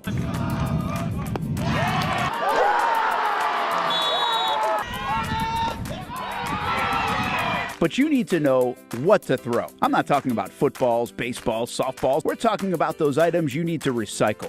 Republic Services explains it easy. Recycling simplified. 1. Know what to throw. When in doubt, throw it out. 2. Empty, clean, and dry those materials. It takes an extra minute, but it makes a big difference. And 3. Don't bag it. This makes the recycling process faster and more efficient. This is a look at the Republic Services North Florida Recycling Center. You can make this process even more efficient.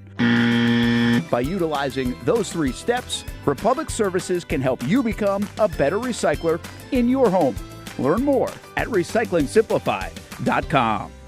For the game day hustle and every day in between, juggling my show Jag Social to going under the Friday night lights and a social life, it's a daily tournament. But this ride, MVP status. The all-new 2024 Lincoln Nautilus isn't just my car, it's my personal locker room, office on the go, and VIP lounge on wheels. Let's talk tech.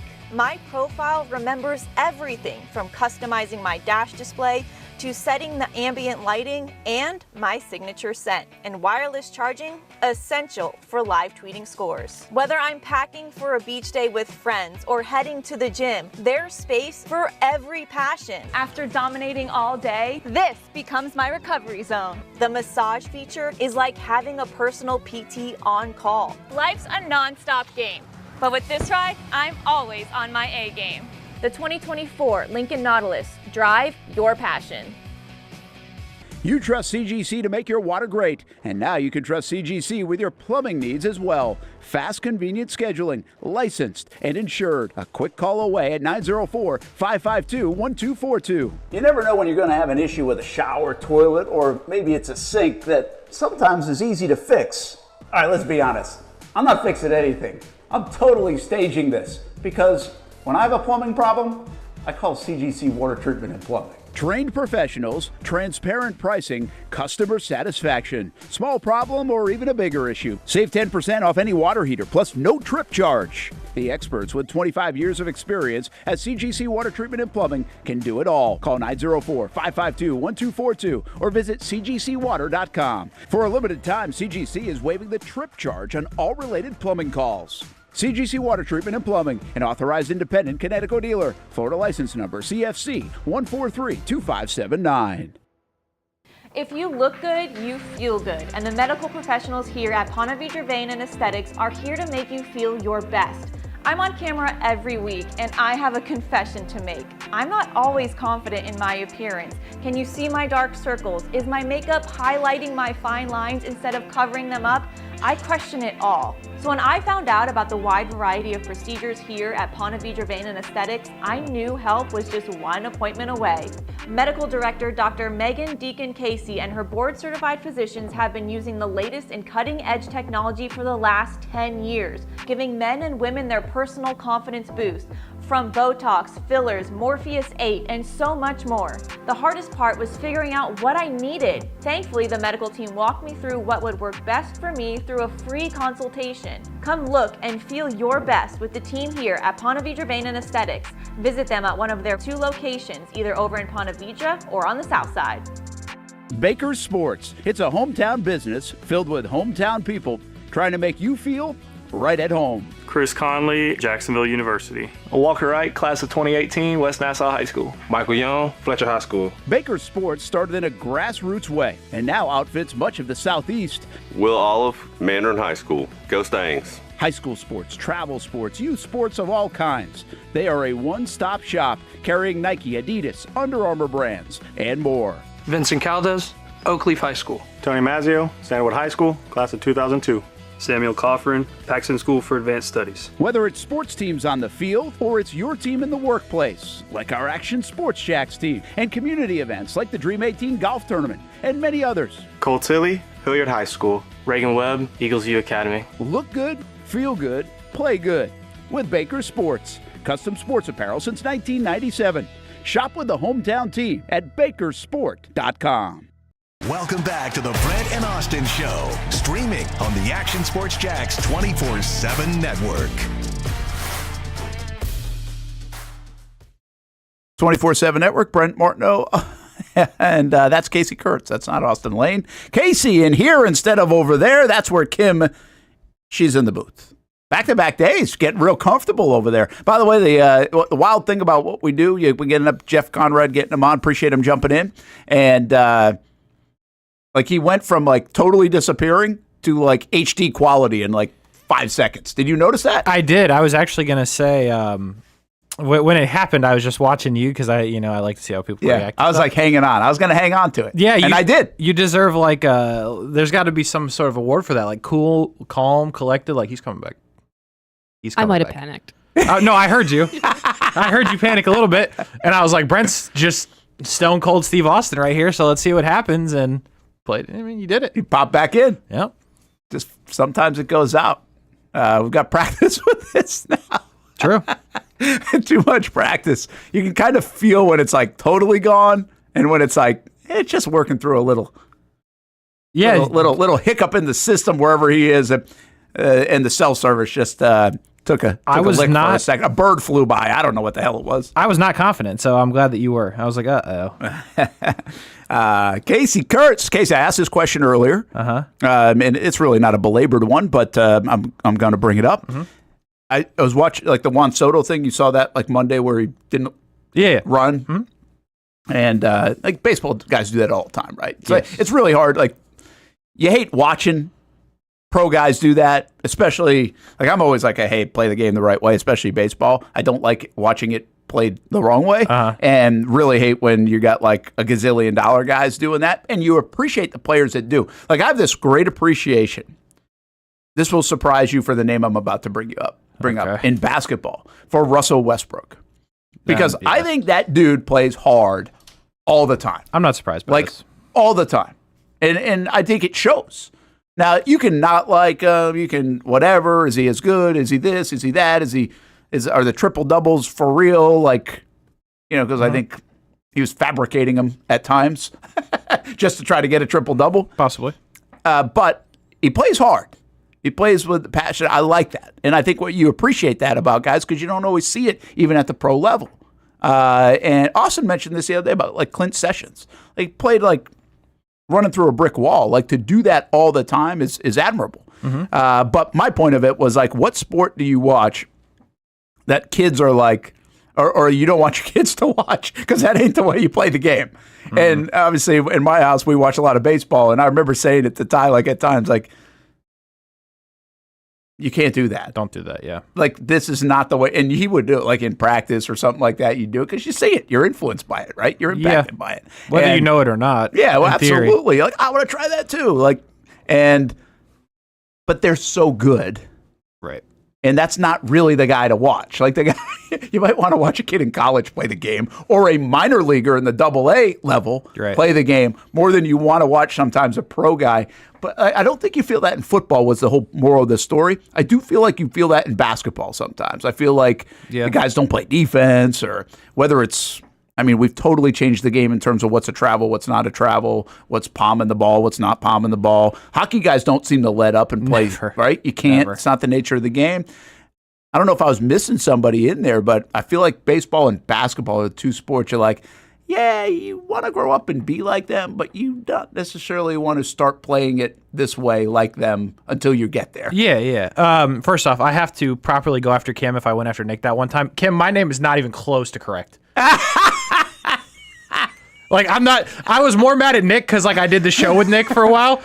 So, like, it's fine. That's a great effort. Hey, I would spell it that way, too. Like, which way should you spell Casey Kurtz? Like, this is a better... This is the way. There you go. This is a better attempt. Don't be bullied by him.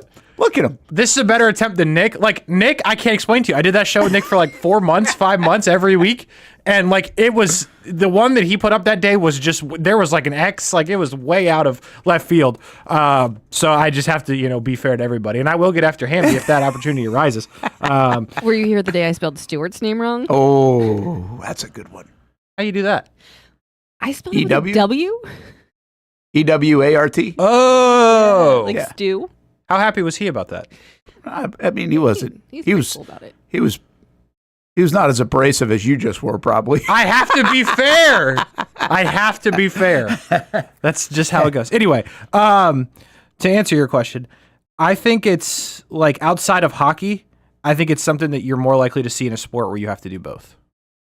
Like in basketball, you're out there all the time. Oh, yeah. There is no... Yeah. Like, at some point, I think naturally, you're bound to give up on a play. Yeah. Yeah, I get that. Same thing with baseball. So that's why, like, when I go... Michael Jordan was Defensive Player of the Year, and he still saved energy on that side of the court. Yeah. You know? Like, you have to at a certain point. I think baseball's the one that's, like, the worst look, because it's like, hey... You only hit one every 8 times. Yeah, that's right. You could hustle. Yeah, that's right. Like, how often do you actually have to sprint? Yeah. And if you're playing left field, like, hey. Yeah. They might not hit it anywhere near you all game. That's a really good point. You don't have to even be in condition. Yeah. So why wouldn't you hustle all the time? Like, why has that entered the sport of baseball where you jog? Like that, I get the bat flipping and all this other stuff, but... And by the way, this part they've been doing for years. People have been watching their ball bounce off the wall and hitting a single instead of a double for decades. Sure. But it is accentuated a little bit now as we watch our home runs that all of a sudden hit a wall ball single. Listen, I'm guilty. I don't think you were here this day, but I told Hamby and Austin, like when I played in high school, I hit a ball to right field that I thought was gone, and I stood there and flipped the bat and got thrown out at first. That's real. Kim, you're still not right. I hate to tell you. You're so close. This one, no, I swear, this one was from a text you sent me. I promise there's no Z. That's an S. Just replace the Z with an S. You're so close, though. But you were close. I greatly appreciate it. That was a good second effort. That was really good, yeah. No, the H throws people off. That was really good. I just happened to look over it. I was like, oh, okay, I got to get her good. So, like, I don't know. There's just, like, something... I'm just an idiot. That's why I got thrown out at first. But I think there's just something to it. And I'm guessing, like with Juan Soto, so what was it? You had the ground ball in the Yankees game that he didn't run out. And then you had the ball in Fenway, right? Yeah. Part of Juan Soto's got to be like, I know what I'm doing, if you will. This is a single. You know what I mean? Well, I get that. Yeah. It's like, I don't know. I think baseball is just the one where it just looks the worst. Like, listen, I do... I'm like, hey, play the game hard guy. But the guy that walks and sprints down to first is over the top for me. Yeah. Like, that's over the top. So I'm not asking you to do that. But I do like the guy that takes that hard turn at first and makes that outfielder think about, I might go to second. Yeah. Now, again, if you're Pete Alonso, you're not going to do that. No, just jump. But a Soto could. it's really when you go, especially you go sign a big contract, you can't come off as a guy that looks like he's half-assing it, man. See, I actually go the other way there. Like, I understand this is what we're talking about, but like if you do go hard around first base and you tweak something, well, that's fair. I'm gonna be like, hey, it's a single. Shut it down. Yeah, that's a good point. Halfway there. That's you know a good what I mean? point. I don't know. I think it looks bad in baseball. And back to the football reference, like, have people taken plays off before? Sure. But, like, I feel like it's just not easy to do in football because, really, if you play offense, there's a chance you only got 3 chances. And then I'm going back to sit down. Yeah, I'm not saying it's not difficult or hard or any of that. But, like, if you go out there and you're running the football and you're a receiver, hit the guy in front of you, they might run it again, and you might have to run one route in that set of work. Maybe just do it, like, to your best ability. Just do it. And baseball is just... Yeah, your basketball, that's a good take on this topic. All right, let's move on to a different thing. 3 days in a row I've mentioned this, and I think it's really just because I see you, and now I've got Todd Golden in my mind. My guy. I just keep thinking about how much your basketballs just keep increasing. Love them. The GOAT. The GOAT. You hear me? Was there something about USA basketball with him too or something? I hope so. I don't know. I haven't seen that. You haven't? No. Only thing I saw about Todd Golden today was them getting on the jet to go to the White House. Oh, because they were doing White House thing. They left this morning, yeah. I think I saw something about Golden and... Be a decent fit. Be a good fit, actually. Would it have been like just an erroneous tweet? It could have been something. Maybe somebody was pushing for it. I like that. I haven't seen anything. I'm a big fan of whoever put that out there, unless they're a bad person. All right. Flag football, NFL has given players the okay to play in the Olympics. Uh-huh. Are we going to have? Yeah. Why not? Why are we going to have them? Because they're good at it or because of the branding of it? Both. Because I'm trying to think, like it's still niche. You can't just throw any athlete in. Now, most of the time, I think you could throw an athlete in a lot of spots. Uh-huh. You could put LeBron on a football field, a soccer field. He'd probably be pretty good. But I don't know this about flag football, like how niche-y that is and how nuanced it is, if you will. Uh-huh. So, yeah, sure. Tyreek Hill, probably damn good on a flag football field. Yeah, for sure. I think he would be. He's probably better than some guy I've never heard of. Yeah. But I don't know that. You would think. But I think because even this is being addressed and because it's like something that goes through the league meetings, there's probably a feel with the U.S. flag football, whatever, that these guys will really translate well to it. So I don't think it's going to be a team full of 10 NFL guys. Probably a sprinkling of them. Yeah, definitely. I think, I don't know. I think there's a couple cool parts here. So, like, the first one for me, and this guy was the dude that, cover boy's probably the wrong word, but remember Jalen Hurts did the commercial for the Olympics? Yeah. Okay, so you take Jalen Hurts, and let's say he's on the team and they win.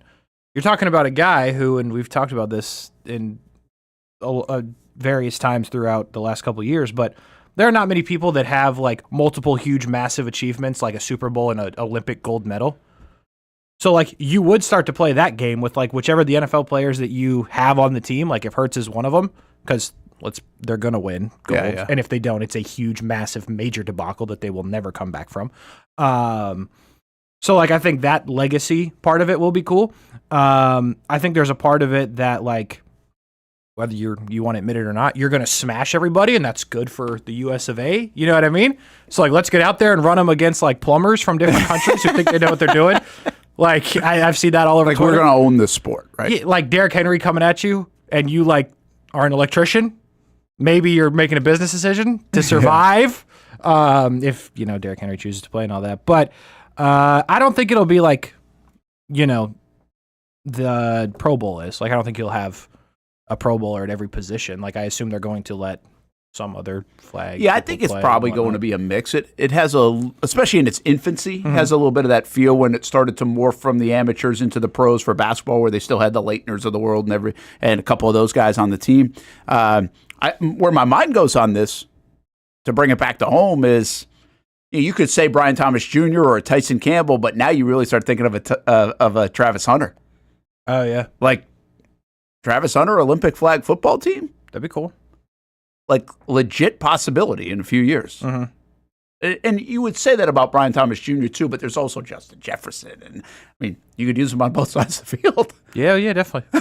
Like, without a doubt. Now, there is a little bit of a caveat here. You still got to grab the flag, and you've got to be pretty good at that. Sure. Did you see that thing they were doing recently out there? They're grabbing the reaction stuff. Yeah. Maybe that's part of testing for it.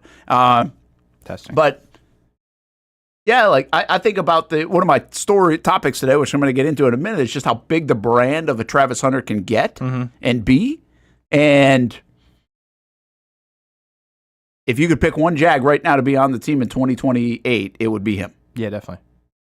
Without a doubt. And especially if they want to hit that, hey, let's influence the sport. Let's grow the sport. Let's grow our brand. Let's all of that. He's going to be a prime candidate way more than a Brian Thomas Jr. Definitely.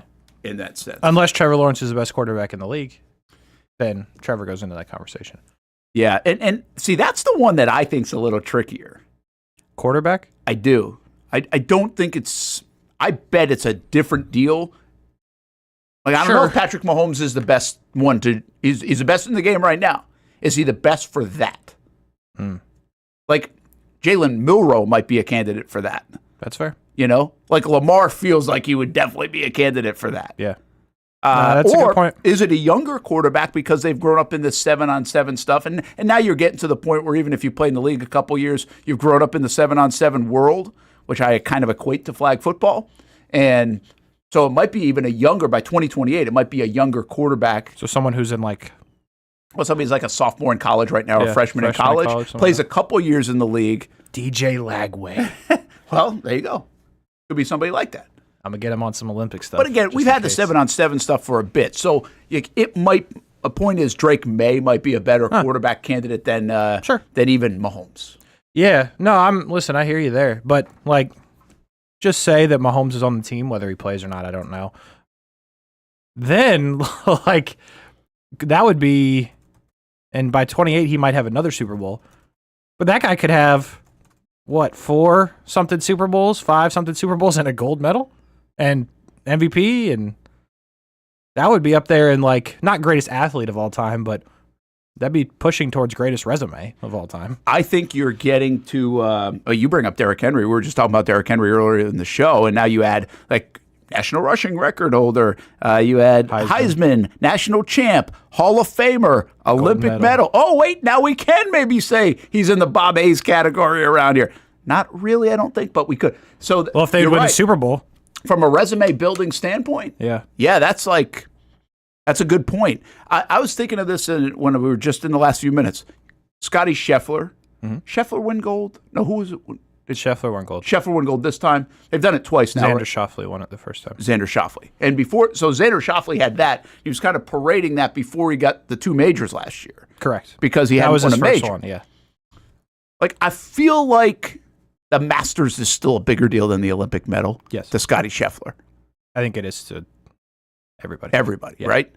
I think this will be the same in football, where the Super Bowl is still a bigger deal Definitely. than a gold medal. But this is I agree with that. But this, I think, will turn into, like, this is a one-time shot we've got. If you're Derrick Henry in 28, like, I got one chance here to do this. Like, Patrick Mahomes may look at it. By the way, he's probably too old by then anyway to do it. True, but, like, can he sit on the bench? Well, I mean, seriously, though. Ceremonial? Like, don't you... And, like, here's the thing. I think it's pretty much a foregone conclusion that they're going to win, even with one NFL player. This, barring there's other countries that are really good at flag football that I don't know about. But, like, it's almost a shoo-in you're getting a medal. So if you're Derrick Henry at... however old he would be, 30, what is he, 31 now? He's going to be 31 seasons, so he'd be 35, 34, 35. Maybe he'd still do it. I mean, he could come in when they're up 76-0. I love how Derrick Henry's your garbage time player. He's your garbage time back. Empty the bench with Derrick Henry. But also, Derrick Henry could be 40, and I don't think anybody's signing up to try to play that game with Derrick Henry. So, like, yeah, Jaden Daniels, by the way, Gigantor would be really good. Like, that's a great example of a guy who grew up on 7-on-7 since he was probably 12, And again, I'm not even sure I'm right on the 7-on-7 flag stuff, but in my mind, I feel like I'm right. I feel like there's something different about that than reading defenses at the collegiate level or the NFL level in 11-on-11 Yeah, football. this would not be a Tom Brady event. Yeah, Brady might be, and all these guys probably be okay. Yeah, but I don't think it fit. I think there's a fit here somewhere along the way. I think you're right in the Jaden Daniels category. Also, I mean, this is again a little ways out, but if Justin Fields ends up being really good, still could go Justin Fields route because that's the type of game he plays. Yeah, good. Hey, Z Fortner brings up a good point here. I don't see why an NFL player would want to play in this competition they'll be playing against as a joke. Is there a level of that early on that it's like gold medal?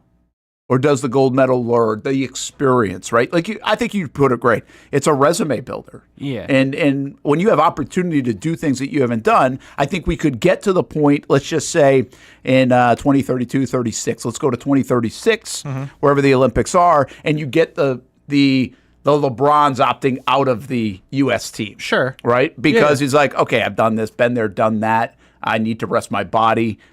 We're beating people, to death. And that might be the same thing where, okay, Travis Hunter does it once. He's like, yeah, I'm not going to do that again. Let somebody else do it. Yeah, for sure. But like in C-League and Beer League softball. That's crazy. But it might not be a bad comparison, to be completely honest with you. Yeah, I wouldn't either, by the way. So does that mean you're playing in the A-League, Z Fortner? Z Fortner's the goated beer league. And if you're playing in the A-League, I want to know a little bit more about the fights that either almost happen or do happen. Because those A-League softball players take that thing serious. I have a story about that in a second. But here's the thing. I don't know how this all is going to work, but if I'm like Derrick Henry's, we'll just keep using him. If I'm Derrick Henry's representation, I'm calling whoever's in charge. I'm going to be like, look, Derrick wants to be involved. And I'm going to Derrick. I'm like, dude, you need to do this because, like, again, you're stacking things up. You're trending in like one of the greatest athletes of all time, maybe greatest resume of all time. If you guys could win a Super Bowl and you get this gold medal, so like that's how I would look at it if I'm one of the players, like in that kind of stage. Like again, Patrick Mahomes, he might not be the best fit for it, but if I'm his representation, I'm like, dude, this is a once in a lifetime thing. Yeah. You could get a gold medal. So, and again, the part that it feels like it's a foregone conclusion that they will get it. Oh yeah. Like there's no, If I'm trying to convince Derrick Henry, I'm like, dude, there's no guessing here. Like you're going to get it. You just got to go. I do think Z Fortner brings up a good point. These guys like competition. If it feels that way, is it B-League forever? Okay. All right, so real quick, have I ever told you this about my dad playing softball? No, I don't think so. Okay, so my dad used to play softball at GT Bray in Bradenton. And Bradenton is where the Pirates do spring training, so there's a lot of former players that like still live there. So, you probably don't. There's a dude that used to pitch for the Pirates. His name's Ian Snell. He pitched for like an extended period. So Ian Snell, wasn't he a Tampa guy too for a little bit? Did he ever pitch Tampa? I don't know. All right, he played for a bunch of teams, but he was on the Pirates like significantly. Yeah, and my dad for some reason was pitching for this softball team, and Ian Snell was hitting, and Ian Snell hit it. I was there, somewhat close to my dad. Like, in reality, was it about to kill him? No. But, like, was it closer than, like, it should have been? Probably. And my dad just flips, because, like, that's part of it, I guess, in softball. Like, you're not supposed to hit rockets back at the pitcher and kill him. So my dad starts yelling at Ian Snell, like, bro, you're better than this. Like, what are you doing? And Ian Snell, like, got pissed. He's like, I'm just hitting. My dad's like, nah, that's, like, screaming at Ian Snell. And they, like, get, like... Chip! Yeah, they like get chipper. They get close together. I'm like, bro, Ian Snell will kick your ass, bro. Back up. What are you doing? And then like we're on the way home. I'm like, Dad, bro, what are you? He's like, he knows better. I'm like, he was a pitcher, not a hitter. Maybe he's just trying. But yeah, my dad tried to fight Ian Snell in basically B-League softball. Yeah. You got me thinking now on two fronts here, Z Fortner, for bringing that up, and now that story on Chip. Where are the best beer league softball leagues in town? Yeah, I don't know about here. I'll tell you this, the one that my dad was in that time, there's a ton of former major league players in it. I bet. Yeah. I've never done that. Here's my other thought on this. This would be good for the Action Sports Jacks 24/7 network game of the week from the beer league softball, man. Like that would be awesome. Like you could have a lot of fun with that. No, yeah, that'd be right. Cool. Yeah, for sure. No, dude. First thought ever. We go good. beer league. Hey, listen, kids are like, Kids are watching YouTube golf nonstop. Oh, dude, I'm watching Instagram reels of softball. Of like, okay, so this is probably ladies or beer league softball. Beer league.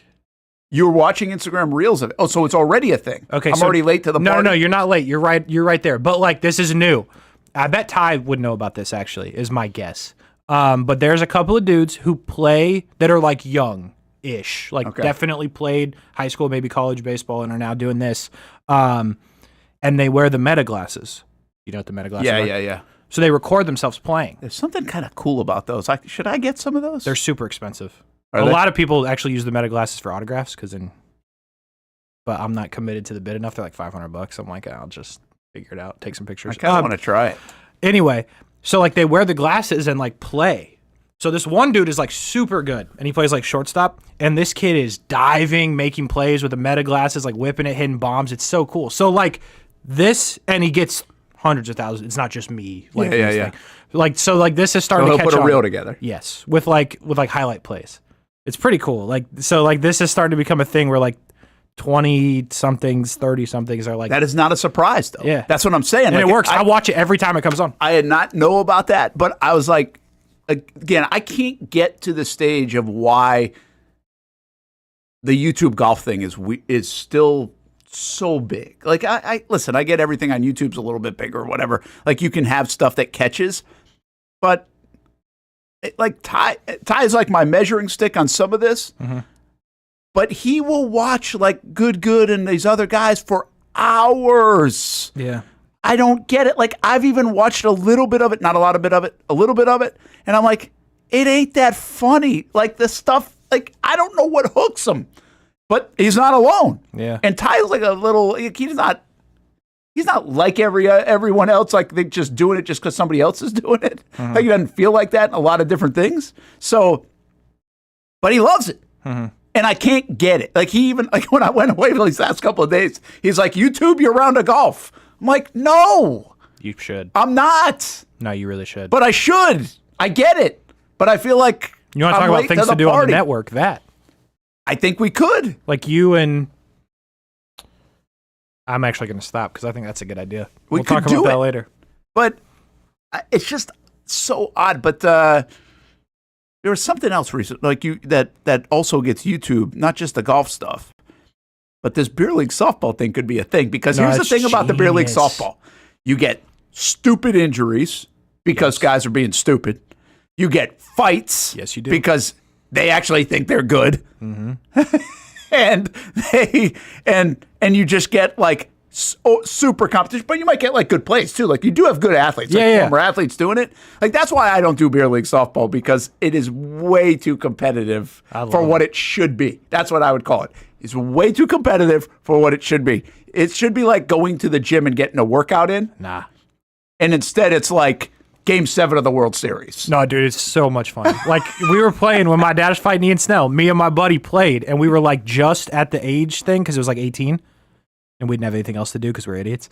It was so fun, bro. People are just screaming at each other. Like, dudes are trying to fight each other because they can hit ground balls to shortstop. It is the most unbelievable. Like, you're onto something. Here's what we do.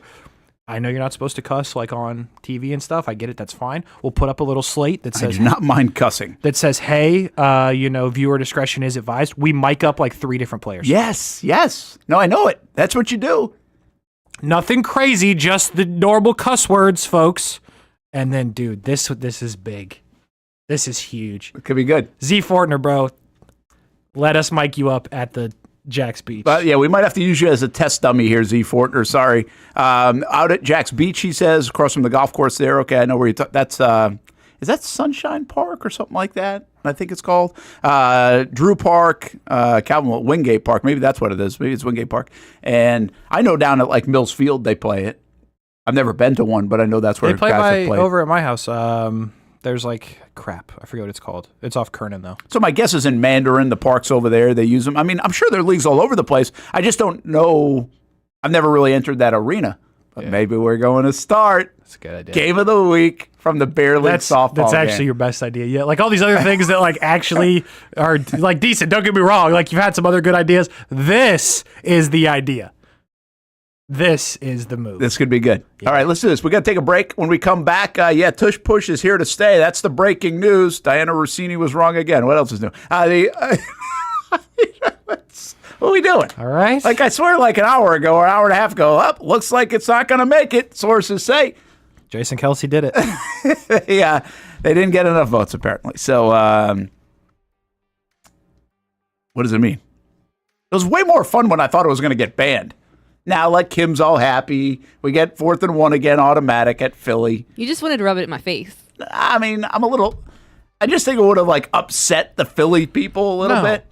Not you particularly. You're kind of a nicer Philly fan, but we're about to see how nice she is. Those people that were flipping me a bird when I was in the press box in Philly. Yeah, those are good people. Those people, I really would have liked to see their reaction to this. It would have been protests probably outside the link. Do you think she's going to flip me the bird when this goes to break and she's like, hey, for calling me out on the name thing twice? Yeah. She's going to come in here and be mean. We're going to find out. Yeah, let's see how we spell Kate. Your name is spelled wrong in my phone, and I'm not going to fix it. I've got a lot of that, too. You got to be careful of that. Can't win them all. How will Casey Kurtz be spelled when we come back? Plus, Austin Lane joins us down in South Florida. Hey, the Armada games are all on the Action Sports Jax 24/7 network. We've got 9 of them and maybe some postseason games.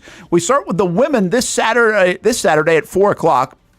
So a 4 o'clock game. You can find it at actionsportsjax.com, Action News Jax on the app, Action News Jax now on your smart TV. So Google TV, Vizio, Apple TV, you name it, all the rest of them, Samsung. We've got it right there. And don't forget, Fleet and Footy tomorrow at 2 o'clock, the weekly soccer show talking about the Jacksonville Armada. There's a saying in sports, you can't win them all, but you can win a lot with good folks on your team. Like that one painter, First Coast. It's tough to beat the sun in Florida, so your home fades. It's tough to beat that HOA when they come calling. Beat the sun, beat the HOA with that one painter, First Coast. And it's a good time to do it. Less rain to work around, and painting in mild temperatures is perfect. After all, the paint bonds to the surface so much better. Give that one painter First Coast a call at 904-417-3557 or look them up at first-coast.thatonepainter.com. Fast estimate, guidance on color and HOA requirements, and the highest quality job you'll find anywhere. Be a big winner in your neighborhood with that one painter First Coast on your team.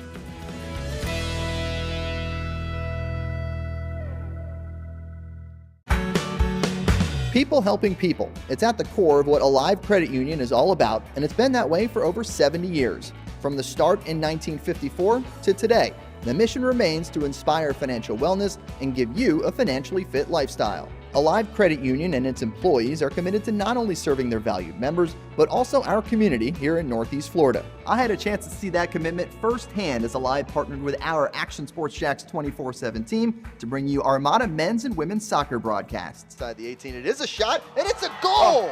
Chloe Chivers. And that connection to the community continues with Alive Credit Union's support of the Police Athletic League of Jacksonville. Alive Credit Union's commitment to our community also involves serving the financial needs of all first responders through the recent merger partnership with City and Police Federal Credit Union. Join the community and become a member of Alive Credit Union today. Find out the many ways you can be inspired in financial wellness at alivecu.coop. It's fast-paced. Hands off on first down, and there goes Edward Vander. High fly. Wide open receiver. It's caught. Action-packed. Weekend fun. Fun for the entire family. It's the Jacksonville Sharks. I feel like anybody could play in this league. It's gotta be like backyard football, right? Whoa! This ain't the Arena League, Brent. This is the indoor league, and they play defense here. It's a lot safer to just watch the professionals play. And watching is a lot of fun. A party in the stands at the arena for kids and adults. And it's indoors. Get out of the heat for the summer and watch the Sharks shine inside. Jacksonville Sharks football, season number 15. It's the Drive for 5, and it's still alive. Get your tickets at jacksharks.com. Are you about to graduate high school and haven't decided on what you want to do when you get done? Well, one option is to apply to become a student in the Electrical Training Alliance of Jacksonville. Their program offers structured classroom and online training, along with on-the-job training so that you can earn while you learn. Still not convinced? The folks at ETA Jacks are a tuition-free 4-year apprenticeship program. There is no tuition and no student debt. Just pay for your books and your fees. That's it. Now, speaking of pay, students, they start off making $40,000 per year, including benefits, and they graduate, get this, making over $80,000 per year, including those sought-after benefits. Now, that sounds pretty good to me, and if that sounds good to you, it should check off a lot of boxes. So head on over to etajacks.org and apply by May 15th. Again, the website right here, etajacks.org. Don't wait, apply today.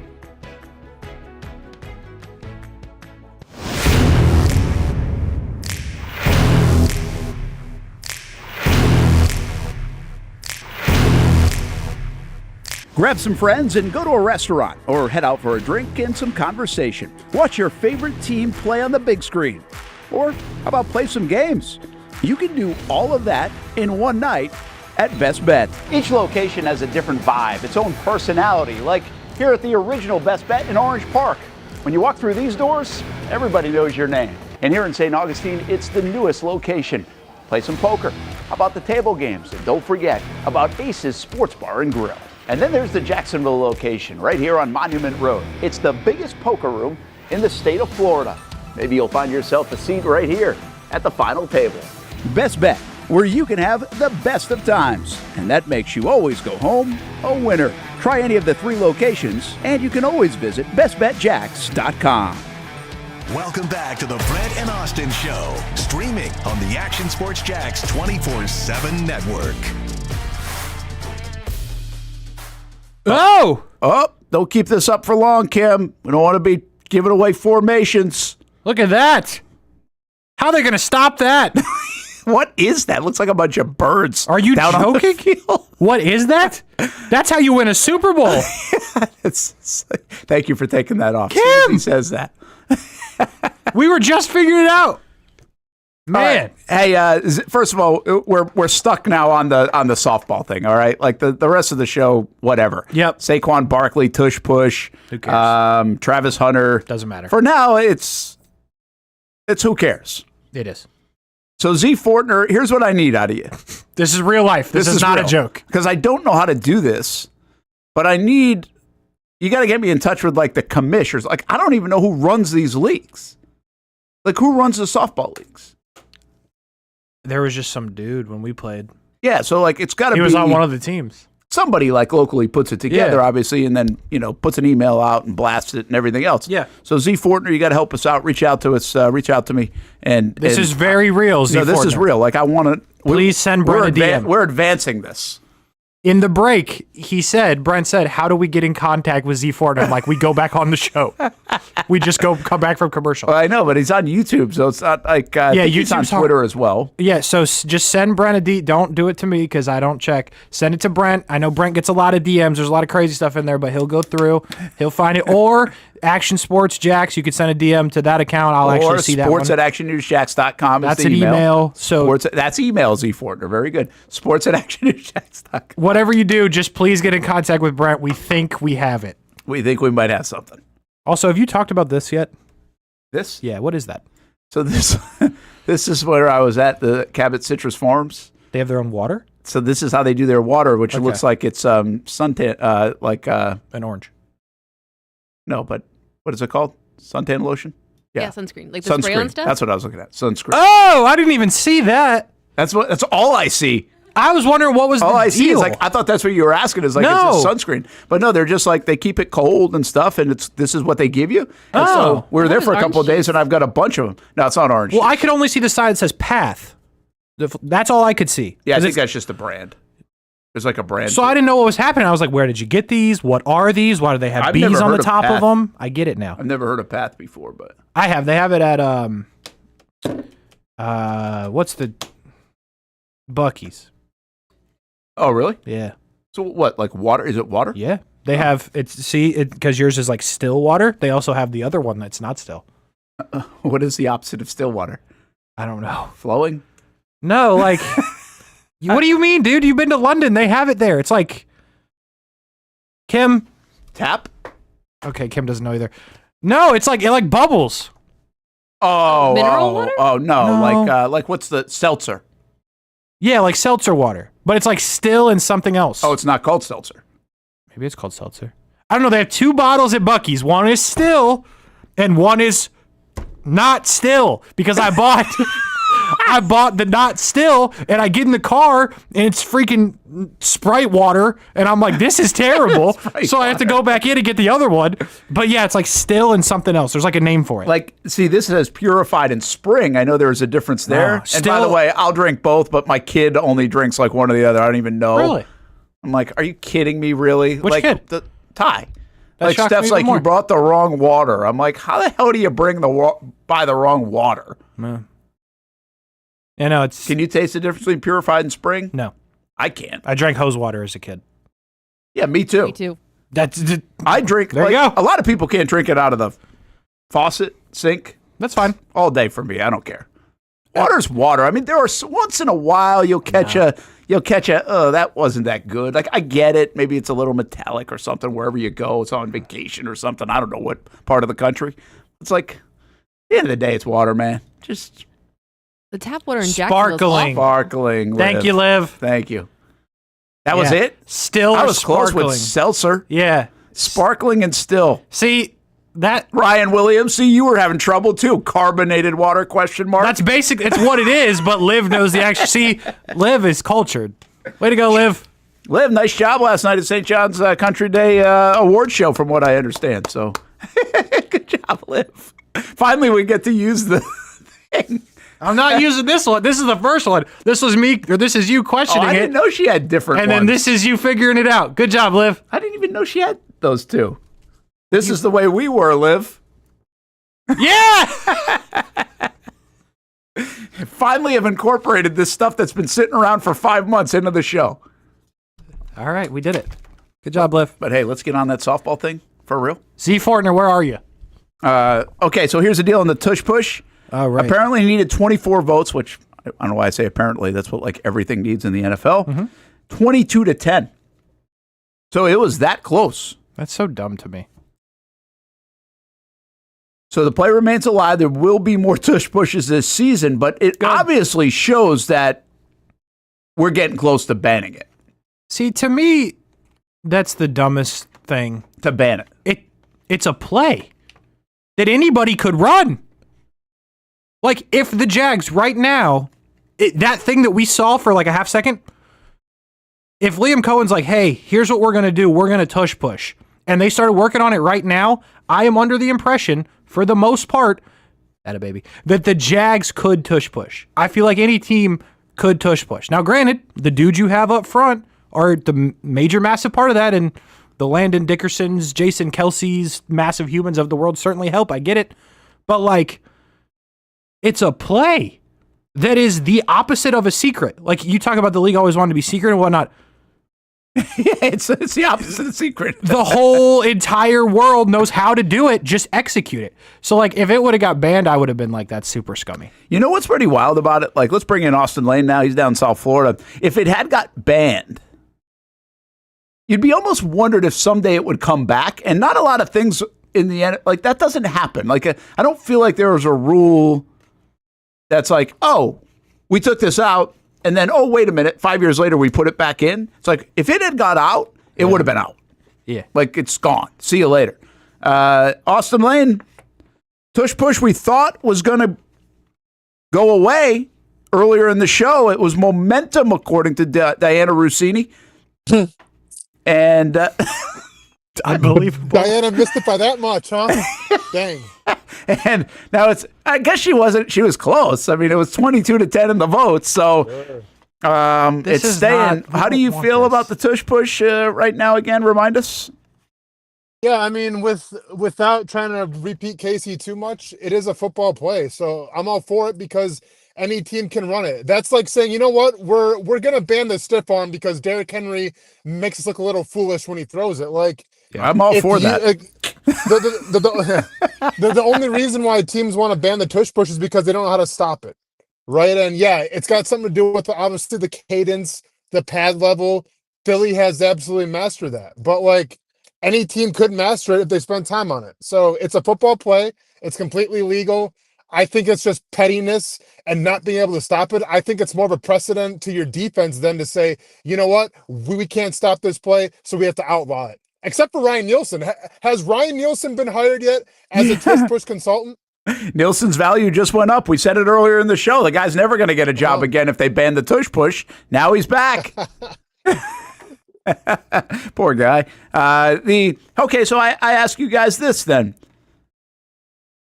If you're Liam Cohen and the Jags, and where as a coach, and I'm going to use Jacksonville specifically, do you start implementing? You start saying, hey, they're doing it. It's legal. Now, it might not be legal for much longer. Do we invest time into trying to perfect this as well, rather than a QB sneak or whatever else, like the normal QB sneak? How much emphasis, Austin, if you're a coach, do you start saying, hey, let's do this like they do it? It's automatic if we can practice it and perfect it. I mean, this is what comes down to coaching, though, Brent. Whether it's a tush push, whether it's a QB sneak with the most unathletic quarterback of all time and Tom Brady, but he always got it done like this. There's just some teams that are geared towards doing certain things, and that's where Liam Cohen's got to come in and say, okay, Trevor Lawrence is probably a bigger dude. Can we get a quarterback sneak? Does it got to be the tush push? Like, I'm not sure, I'm not there at practice every single day, Brent, to see, okay, there'd be a good tush push team. There'd be a good quarterback sneak team. But this is where Liam Cohen's got to come in and say, all right, we have the guys to do this, so let's practice it. What do you, would you put the time in to try to perfect it when by next year at the league meetings it could be banned? You know, there's a tricky thing there because it was 22-10 votes. I mean, listen, if your quarterback's 6'6" and all that, yeah, I would consider working on it because, like, it's a given. Like, if you do it, it's a given. It's a first down. Now, I think there's probably part of it from certain teams. Like, the Ravens are a bad example here, but I'm going to use it because I've talked about Derrick Henry like 8 or 9 times already so far. Like, if you're the Ravens, you go, yeah, we don't need that play because we have Derrick Henry who's going to get us a yard anytime we need it. You know what I mean? So, like, some teams you could be like, yeah, if I'm that team, I'm like, okay, we're going to work on stopping it. Yes, yeah. So, like, we're bringing Ryan Nielsen in. We're bringing in the rover of all rovers. Ryan Nielsen is going to have a different job every week, whoever's playing the Eagles. I wonder if you could consult for, like, all 32 teams on that. Probably be a division consultant. Just leave the Eagles part out. Consult for the rest of the teams. We can only talk about tush push, but I'll consult. All right, I got one more on this because I just saw the Eagles in the last 20 minutes. They actually put out it looked like a nice Nike commercial. They've got Jalen Hurts on the tush push, and it says "push on." Yeah, it looks like. It really looked like a Nike ad, and we stay so. pushing. So I think about it this way, guys, and again, this is going to be on the spot, and I don't even know if anything comes to mind, but I'm sure there's something obvious out there. We associate that play with the Philadelphia Eagles, and that's it. Like, there's nobody else that we associate that play with. Is there anything else we do like that in sports, like a specific play that everybody could use that we absolutely associate one team with? Ooh, back in the day, pick and roll would have been the Suns with Steve Nash and Amari Stoudemire. That's interesting you bring that up because you say pick and roll, and now this is a generational thing, right? I would say Stockton Malone, and then if you go even further back, people would use like the Celtics examples or something like that. But I respect it, but I get what you're saying too. Yeah, Steve Nash got an MVP off it, you know? Yeah. Who else? What other plays? Basketball's a good example, right? Like, but is there anything else football wise that there have been styles of football? Let's just say like Georgia Tech, right? They were running for the longest time. They were still running the whatever the heck it was offense, like Army, Navy, right? A triple option, Mm-hmm. So like I guess there's a little bit of that with some schools. Yeah. But this is odd. The first thing I thought of, which is not what you're going for, but I always associate Statue of Liberty with Boise State because they ran that play that one time. No, that's cool. I actually think that's a good one. Yeah, that's a good one. That was a good one. But like sport of baseball doesn't have like a play design, right? Like if back in the day when I was a kid and like Miami did that fun pickoff move where like the guy steps off the mound, throws the first. Now if you can't not throw to first base when you do a pickoff move unless you're off the rubber, right? So if you spin and fire, you got to throw it or it's a balk. Yeah. But they would step off, then throw over, and then the guy at first would dive for the ball, and the second baseman would go chase the ball, and the right fielder, and they'd be ball, ball, ball, ball, ball. And Miami Hurricanes made that famous back in like the mid-'80s, the pickoff move, and so you had people replicating that. So again, that's very in the weeds thing. You're not seeing the Yankees do that or anything. There was a team last year, I forget who it was. I want to say it was the Reds, but I might be wrong. But and you can't play for the situation, but first and third, and you hit a ground ball that would be a double play. The man that was running to second ran through the base, did not slide. Ran through going. Second and like stood there and threw everything off because then you didn't throw it to first. Then the dude on third started acting like he was coming home, and they scored like 3 different times off of that play. That's so goofy. Do you guys think of like on a goal line stand or like when it's a field goal? And I'm sure the rules have changed now, but like Troy Polamalu jumping over the center. That's a good one. Yeah, that's a good like kind of that started it right. Now that we see it mimicked, he's the only guy I remember. He's the first guy that I saw do that and like have success with it. Yeah, I think. Listen, I don't think these are bad examples. I just don't also know in this kind of conversation if we have someone that has been identified with a play like the Eagles.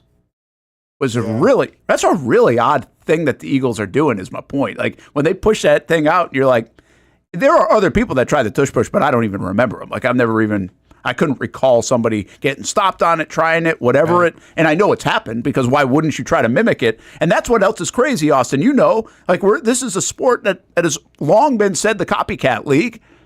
And it doesn't seem like people are copying it as much. That was my point about the Cohen thing. When is somebody just going to be like, all right, it's legal, we're going to do it too, and we're going to train for it starting in May in the OTAs? Well, listen, I think I'm sure teams have tried to train for it. They just can't run it as effective as the Eagles do, or else everybody would do it. The Eagles have had a lot of success, obviously. And it is a copycat league. So you would think every other team has tried to do this, but for whatever reason, whether it's the lack of personnel, they don't have the countdown, not every team's doing it. So I don't think it's for a lack of effort, Brent. I just think it's for the lack of the Eagles have it dialed in. They know how to practice it. They know how to coach it. And that's kind of like their calling card. Yeah, it really is. And they've owned it. Like, I don't know if there's a, what's that? Like a copyright or not copyright, trademark. That's what I was looking for. The trademark. I don't know if they've trademarked Tush Push or if they've tried or something, but they should if they haven't already. Yeah. And they've really embraced it. So pretty wild. All right, guys, I'm going to transition. Speaking of that, from an identity standpoint, I was thinking of this today coming in. We haven't even got to it yet, but I like that both of you guys are on board now for it. Travis Hunter is obviously one of the most talked about athletes we have here in Jacksonville and shoot already, maybe ever have had in Jacksonville. He's talked about across the National Football League. He is a great brand already coming out of high school he was, and now college, 2 different places. We know all this. And I'm starting to wonder, how big of a brand will he become? And we've asked this a little bit about Trevor, but Trevor's been a little bit stagnant in that growth of becoming the brand maybe that we think he can become, top of mind for everybody across the country. Now, he's a great brand. He gets a ton of national endorsements and everything else. He's a great brand. But I'm trying to think about Travis Hunter and who we think about right now in the NFL specifically, but maybe other sports. And we're like, that guy could now exist in Jacksonville because he's got a chance for that. So, Austin, I think you bring this up a bunch. Justin Jefferson, gritty. When he did that, it relates to the kids. The kids are a big part of this. When it becomes trendy, it's social media, it's all these different elements. Who am I missing? Who else could he become like in that sense where he's kind of a pop culture icon, if you will, along with a very good football player? I mean, if you're talking about like the the biggest names from a pop culture standpoint in the NFL, I mean, you got Travis Kelce. I think Patrick Mahomes is up there with the youth. I know from my son's perspective, Lamar Jackson's a big name. Yeah, just like names like that, Brent. I would say. Casey, you live in this world. Yep. I don't think he has to do anything. Like, he's already there. He's got, I just looked at it, it's either 2 or 3 million followers on Instagram, playing at Jackson State in Colorado. Like, not like he played for Texas. He's 2.1 million followers, which, by the way, is significantly more than the Jags have. Well, actually, I was just talking about this yesterday. I think he's got 550,000 or 600,000 subscribers on YouTube. Yeah. His YouTube channel, which I think also is more than the Jags. Yeah, it is. Now, what does Trevor have? From an Instagram, I know he doesn't have his own YouTube page, but I wonder what he has from a 964K on Instagram. Yep. So Travis Hunter hasn't beat by over 1 million. So he is he's more than anybody. He's there. If he just shows up and plays somewhat close to what you think he's going to be, like he laps all of it already. Casey, let me ask you this though: does he have to show up on both ends of the ball, or can he just put up like? I'm trying to think of a guy. I mean, does he put up like Malik Neighbors numbers and he's still that guy? Because like I feel like Malik Neighbors was highly touted out of college, was a big fantasy darling, and like he's still a great receiver, but like was Malik Neighbors in that large market? Like, is he kind of an icon? Is he like a pop culture dude? I don't feel it. Yeah, I think it's a good point. I think the way I'd answer it, Austin, is like if he doesn't do both and he doesn't show up on both sides of the ball, if he's a number one receiver like Justin Jefferson, like Jamar Chase and the guys you mentioned originally, and he's making the highlight play, because really that's what we're talking about here. If he makes the highlight play and then dances after it, then I think he's done his job. Or if he's just decent at both. If you can get a highlight, and they don't even have to be touchdowns. If he breaks up a play on defense that's like somewhat athletic and then makes a nice catch somewhere along the line, it might be a 14-yard gain, gets him a first down, but there's a toe tap, there's a one-handed catch, I think you're fine. So I think for what he's already accomplished in that world, again, being at Jackson State and Colorado, I understand all the stuff around Colorado, but it's not Texas. It ain't Alabama. Like, and it might be Jacksonville and not New York. Right. Like that's wild. I think he's already there. He just needs to, play. Yeah. Honestly, just show up and play. Because he definitely has, I feel like, the TikTok generation on lock, right? Like, for sure. He's got the youth movement behind him. If you take guys like, look at the Eagles, for example, A.J. Brown and Devontae Smith. Just won a Super Bowl. Like, now, A.J. Brown, isn't going to get like all the best celebrations or anything, but puts up some big numbers. And, if you play fantasy football, you probably like him. But like his most famous thing was he's reading a book on the sidelines. And that's what we're all talking about. Yeah. I think with Travis Hunter, where it's not even a question for like my age demographic or even maybe Casey's age demographic, and definitely not Brent's. It's like if Travis Hunter can be halfway decent and play both sides of the ball, like that's fine, because like he'll make up for that then when he's on his chats, when he's on his streams, because the kids are going to follow him. Mm-hmm. Yeah, I didn't realize this until this week when I was talking to somebody about all this, that how big what you just said, Austin, he is with like the under 18-year-old crowd. Massive. Yeah, I didn't realize that. You are old. Well, I mean, I guess it makes that's a wide range, right? Like, but a 10, 11, 12-year-old kid is big into Travis Hunter. Correct. Yeah, like that. I don't know how we even know that or how do you compute that. I'm just saying I can get the 17, 18-year-old high school kid like wanting to be like, I understand that part. But I mean, if you already got that 10, 11, 12-year-old kid that wants your jersey, you are, to your point, you're off to a hell of a start. Yeah. No, but because every single 12-year-old kid is living vicariously through Travis Hunter. Like, I've been to flag football games where all they talk about is Travis Hunter, because you know what? These kids are playing both sides of the ball. So they almost think like, hey, I can be Travis Hunter one day. I'm playing football right now, but when they start playing tackle football, like I can play both sides. Like the term unicorn is being thrown so much around flag football circles, man.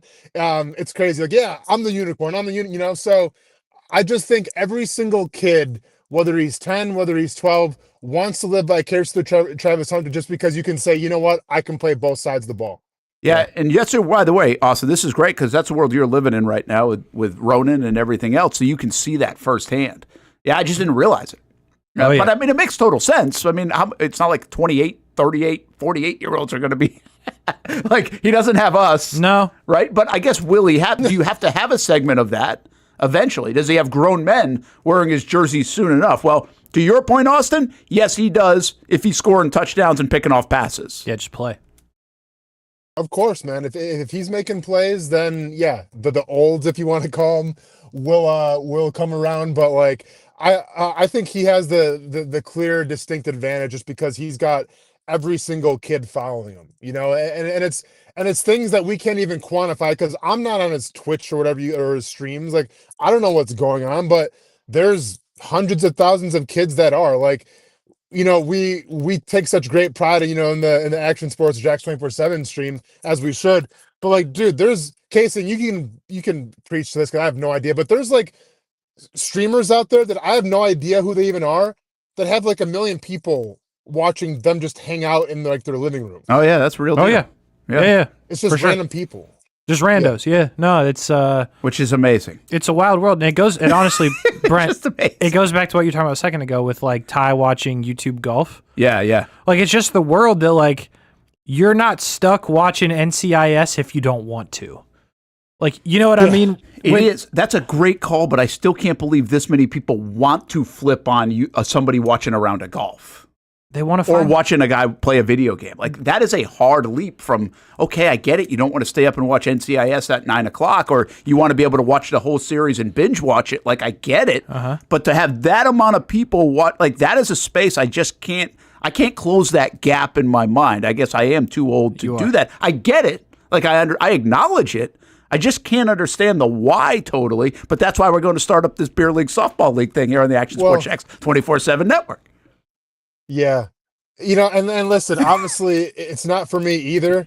But I get it, but it's almost like the stream that we have. Like, people tune in 3 hours a day to listen to us talk.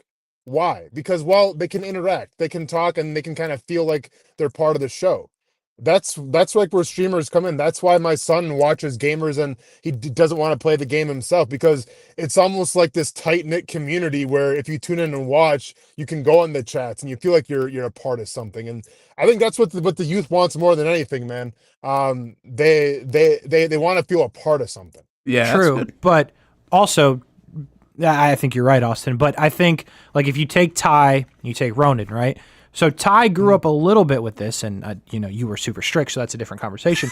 But for the most part, if Ty or Kaylee made a decision like, I would like to watch people playing golf on YouTube, he pretty much all of his life, when he was allowed to, had access to it for the most part. Yeah. Like, even my generation, like, I couldn't do that for the most part.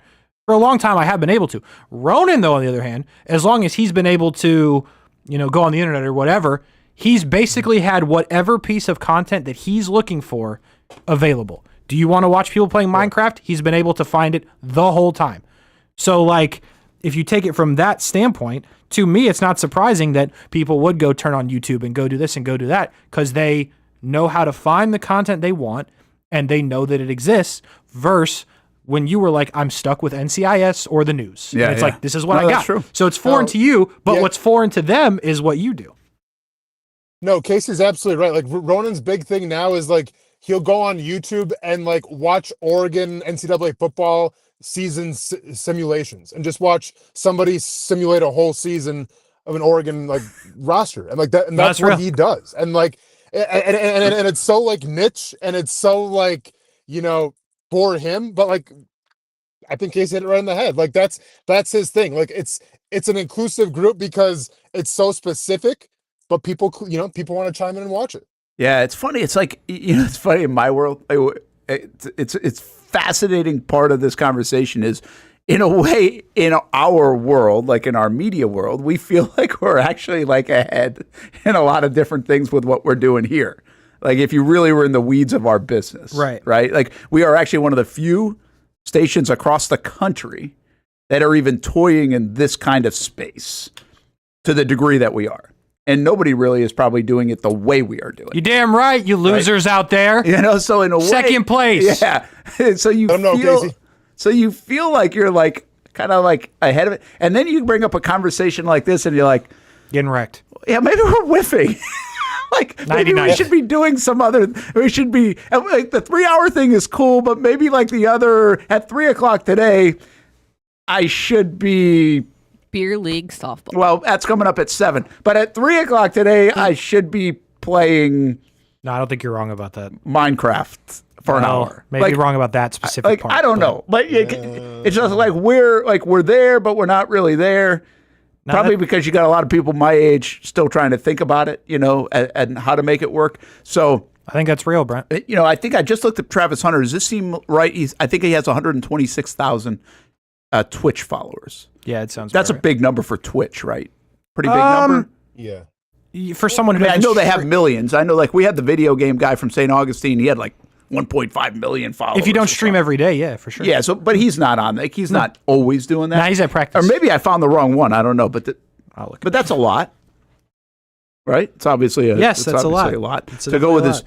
I think it's fascinating in the context of what Casey said, Austin, to say 2.1 million Instagram followers, more than the Jags themselves, more than Trevor Lawrence. Yeah, you're right. This is and YouTube subscribers, same type of deal. Like more than the actual team itself. which is it's not even close. Really. Shows you, and it's not really close. Yeah, it shows you the scope. Yeah, and I don't even know what he is on TikTok. Man. Does he have TikTok? It's star power. Like it, and that's. Go ahead, Austin. I'm going to go off on a tangent quick, Casey, so I'll let you go first. Oh, well, I was just going to say that's why, like, you can't even quantify it in football terms, picking him, in my opinion. Like, if he just shows up, and listen, you picked him second, I understand what you gave up, all of that, but take that out for a second. They make it back in bazillions if he just shows up and plays for them for 8 to 10 years. And he's, like, just a quality player. Like, he doesn't have to be the greatest player to ever play. Like, they win. Because the kid that's 10 right now is 18 then, and has had the jersey, and has had his friends get the jersey, and has gone to games. Like, you win. If that happens, it doesn't matter if you've won the deal. You've won everything. Austin, it's entertainment business, as we were discussing yesterday. It is an entertainment business, man. No, Brett, I want, because you said what we should do after the show. I mean, I think the route to go there is after our show, maybe like around 3 or 4 o'clock, we do the after the show of the Brent and Austin, where like I have my own stream, Casey has his own stream, and Brent, you have your own stream, and we just kind of recap in our own words what happened on the show today. So for instance, I can be like, man, I really didn't like when Casey did this today, it drove me crazy, and then like I start getting into that, or like that'd be good. Casey's, I didn't like when Brent had this joke, so that's that's great. Brent. That's great. He's going to rip Kim for spelling his name wrong a couple of times at 3 o'clock today on the show. You missed that. You're going to have a big one today. You're going to have a big turnout today, Casey. Yeah, I am. Oh, boy. I like that. KURTZ. What are we doing, Kim? It's not even close. The Z is underused. I'm just saying. Okay. Wait till 3. I got more to say. Okay, so wait till 3. Coming up at 3. Coming up at 3. All right, one. Just let me bring this back full circle though, because I did ask the question of where does he go on the, like he's already there. I love that you said that. That's a good from a context standpoint, but he grew up around, or at least the last 4 years. I grew up. I mean, it's a quarter of his life, almost around Deion Sanders. Yeah. Like, Prime was a big deal. Even back then, before being a big deal, was a big deal from a branding standpoint. He was one of the forefront guys of that. I mean, is that where he ends up being? Is he like, again, he's not playing the position necessarily, but is he really today's Deion? Does he become that? I feel like we asked this question a little bit about Ramsey, where Ramsey was almost trying to be Deion, but was never going to happen. But even Jalen Ramsey doesn't have the footprint coming into the league like Travis Hunter does. So Travis Hunter really could be this generation, this era, Deion Sanders. And with that would come Nike stuff and commercials and all this other deal. Like, do we end up seeing Travis Hunter and a bunch of commercials across the league. He becomes that kind of face, whereas the Mahomes and Kelce's, to your point, I think one of you guys said that, he's now doing State Farm commercials everywhere. So it's funny because I don't see him like Dion, because Dion was built with this, and like Travis Hunter's got swagger, don't get me wrong, but like Dion was all about the brashness, the towing the line between cockiness and confidence. Travis Hunter doesn't do that. Watch any interview with Travis Hunter. Like he doesn't give you the sound bites. He doesn't give you like, oh man, this guy's wild. Like Jalen Ramsey sure does, right? Like I don't think Travis Hunter does that. So to me, like Travis Hunter, we've talked about him before, is like Ohtani, where we don't really like tune in for the sound bites. We don't really tune in for the what's he gonna say, you know, give me the damn ball or put me on defense. Like I don't see Travis Hunter going that direction. We tune in because we're going to watch, hopefully, a football player do something that we've never really seen before and start really on both sides of the ball. And that's where the, you know, notoriety is going to come in. So, yeah, I mean, if he can do that, look at Ohtani and his New Balances. I think he's got his giant New Balance endorsement and everything. Like, you love that. You know. Yeah, whatever. Him and Kawhi Leonard and Cameron Brink. Oh, hey, dude, by the way, I know my New Balance athletes now. By the way, Travis Hunter. Are those New Balances? Nope, but Travis Hunter, guess what he was sporting? He was sporting at that opening press conference. He was. Don't say it. Hey, dudes? Yeah. Yes, he was. Okay. I got bad news today, Austin. I also am going. Get on board. Awesome. Get on the train. Everyone's selling out, I guess. Oh, no, I'm all good. Appreciate you. Kim, what shoes you got on? Show the camera. Everybody show their shoes. Adidas today. Hey, okay. Hey, ma'ams or what? Hey, ma'ams. That's not bad. I like the idea of that. Here, write that one down too. We're cooking today, baby. We are cooking. Hey, dudes, are you listening? That's a good idea. One last thing on what you just said. Because I get it, you're right. He doesn't seem like he's that soundbite. But Casey, do you have to be in this day and age to get the most out of your brand? We want a little bit of that, right? We want some polarization. We want people talking about you. He's a good dude. He's a contagious dude. He's not going to give you that, it looks like right now. The play is the play. But is there another? Can he get to the level that and reach his full potential, I guess, in the branding world, if you will? Which I don't know if he cares about it. I'm not trying to get him there. I'm not part of his marketing team. Without him saying to Brent in an interview, you're an idiot, this is what really happened or something. You know, do you have to have some of those kind of moments along the way to reach your full potential in today's branding world? Listen, I think it'd be great if he called you an idiot. Well, he probably will at some time, but it might not be on camera. Just incredible. If you get on camera, it'd be awesome. Listen, would probably do well for the show.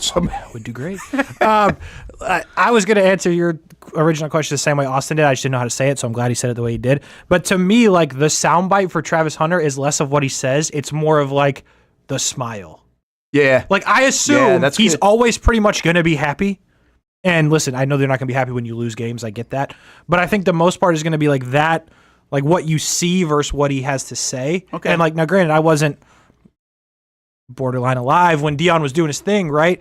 But the way that I kind of see it is the way that Austin was saying. Like, there's the cockiness, I think you said brash is the word you said, and I thought that was good. Yeah.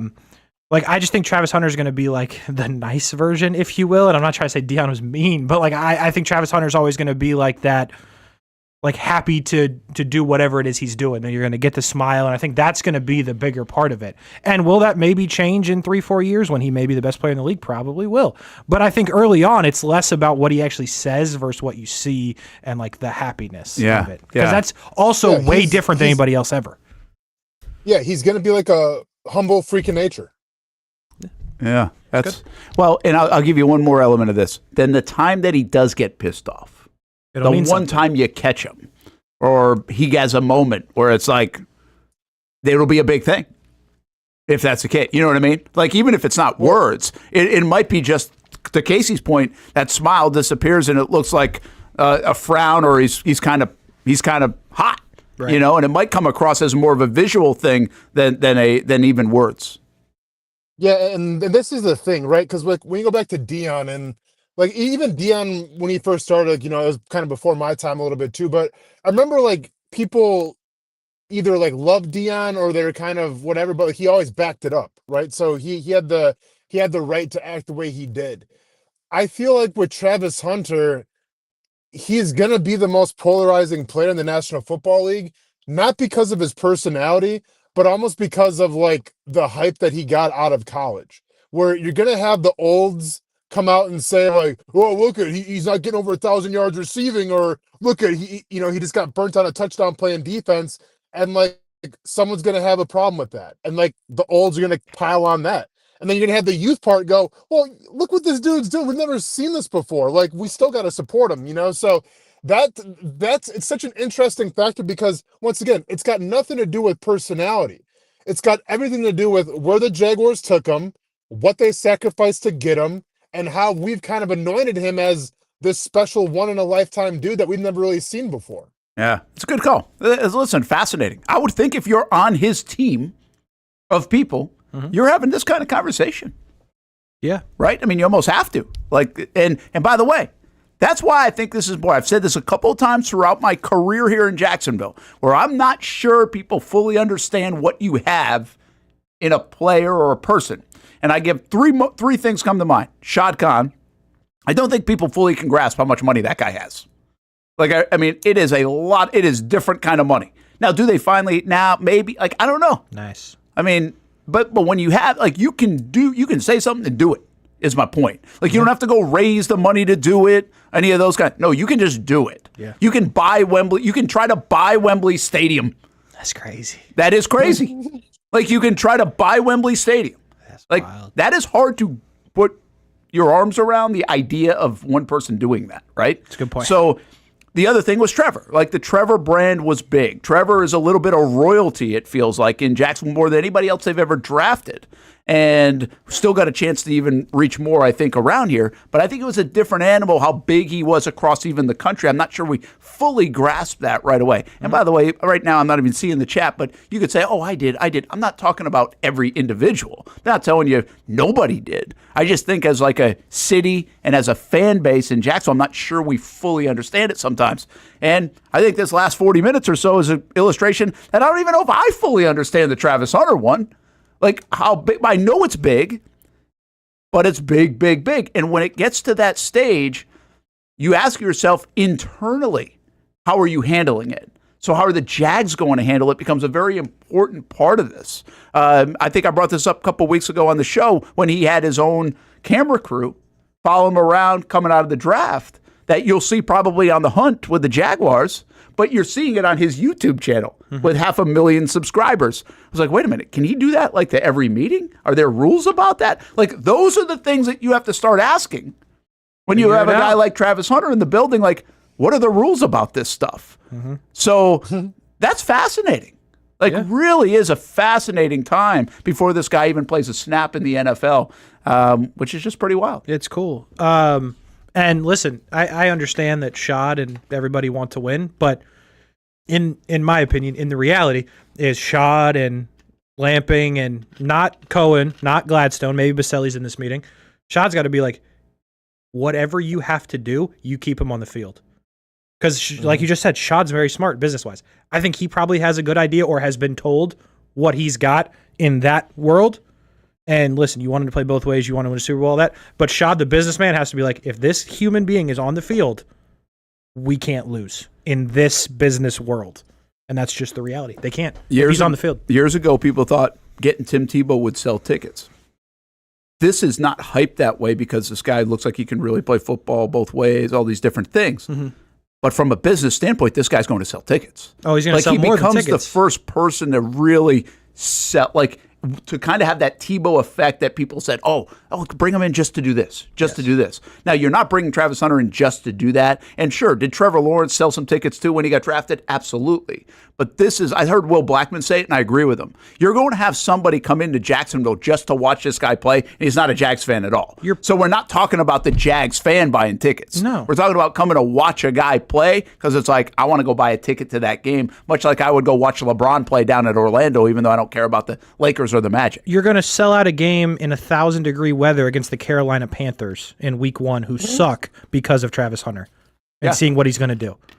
Like to me, that's the point right there. All the NFL games don't sell out. The Panthers are going to come in with zero hype. It's 1 billion degrees, and that stadium is going to be packed with Jags fans and non-Jags fans because Travis Hunter may play on both sides of the field for the first time. Yeah, pretty good. Also, if I'm Travis Hunter's marketing team, I'm going to have him show up to training camp twice. One time, I'm going to have him show up in a Bugatti and say, hey, this is the offensive Travis Hunter. We're built for speed. Then I'm going to have Travis Hunter run out the back of the stadium, go back to the parking lot, and then I'm going to have him come in a SWAT team truck. I'm going to have him come in a SWAT team truck and said, this is the defensive version of Travis Hunter, and we're on lockdown. That's awesome. That is a great idea. That is a really good idea. Awesome. By the way, which one is he wearing the pajama bottoms to, and what other outfit does he have on? That's a good point. It's a good point, man. I feel like the pajama bottoms can be worn both times, but I don't know. Just casual about it. I feel like if you're driving those vehicles, you got to kind of wear something different in each vehicle. It's a good point. I like this. We're going to have a day. We'll have our own marketing meeting. On the offensive side, he's all flashy. And then when he brings the SWAT team thing for defense, a little more like blue collar and rugged. Yeah. Maybe that light denim look. Careful now. We were talking about that yesterday. Sorry, I just throw that back. Hey, we will be. We'll have a marketing meeting each and every week here on the show for Travis Hunter. Telling you, you're welcome, folks in New York. I'm assuming you're in New York or LA or something. All right, I'll tell you, we're way late. We got to catch up. We got to go to break. Brent Austen Show, Action Sports Jax 24/7 Network. Casey Kurtz, however you want to spell his name. Kim's Corner here as well. We take you until 1 o'clock on a Wednesday. When it's time to get a new car for anyone in your family, just remember, nobody but Nimnick, the #1 Buick GMC dealer in Jacksonville. Get the latest price breaks on 2023 and 2024 models or the newest 2025 vehicles in the showroom on Phillips Highway or shop online at nimnickbuickgmc.com 24 hours a day. GMC Sierras, Yukons, and the redesigned Acadias, or get the all-new redesigned line with Buicks. It's nobody but Nimnick, and part of the reason why is this is a first-class buying experience here at Nimnick Buick GMC. You're not just a customer, you're a friend. This is about getting a vehicle that best fits you and getting you on the road, and also helping you and your family down the road. Nimnick has a treating you right guarantee, courtesy, respect, fairness, and most Buicks, GMCs, and Jacksonville's only Car Bravo dealer, nobody but Nimnick. Who has put in the most years and stands behind a better experience? Nobody but Nimnick. GMC. We are professional grade.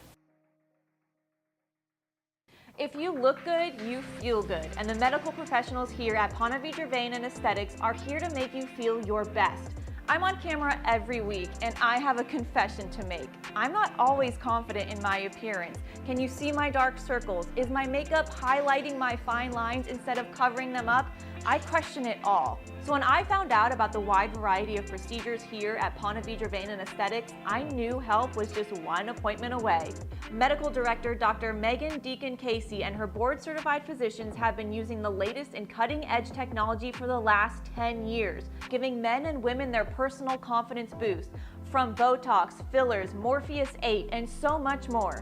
The hardest part was figuring out what I needed. Thankfully, the medical team walked me through what would work best for me through a free consultation. Come look and feel your best with the team here at Ponte Vedra Vein and Aesthetics. Visit them at one of their 2 locations, either over in Ponte Vedra or on the south side. I've been telling you about CGC Water Treatment and Plumbing for a long time now. Their drinking water systems remove up to 99% of contaminants. We've had a Connecticut water softener and drinking water system in our home for more than 7 years. You can see the difference whether you're washing clothes, the dishes, or what I like to do most, fill this up for some coffee every morning, and mostly all day. Remember, if you're not filtering your water, you are the filter. Don't be the filter. Right now, you can get a free Kinetico reverse osmosis system with the purchase of a Kinetico Premier softener. The experts at CGC Water Treatment and Plumbing will test your water for free and determine your water score. Don't know your water score? CGC will find out and recommend the appropriate Kinetico water treatment solutions so you can improve it. Call 904-552-1242 or visit cgcwater.com. Ask about our 90-day love it or leave it guarantee. CGC Water Treatment and Plumbing, an authorized independent Kinetico dealer. Florida license number CFC 1432579.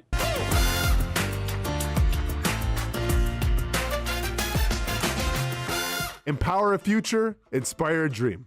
It's a bold but simple mission for the Jacksonville Police Athletic League known as Jax PAL. Help the next generation of kids in Jacksonville shape a brighter future.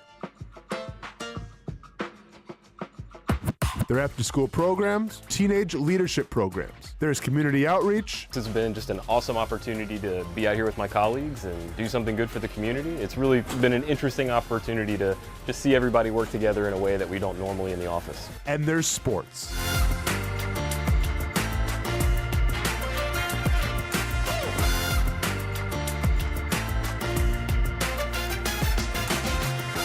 There are also ways you can help the next generation with a donation of any kind. Just visit jaxpal.org to get more information. Empower a future, inspire a dream with Jax PAL. Most of us know how to throw.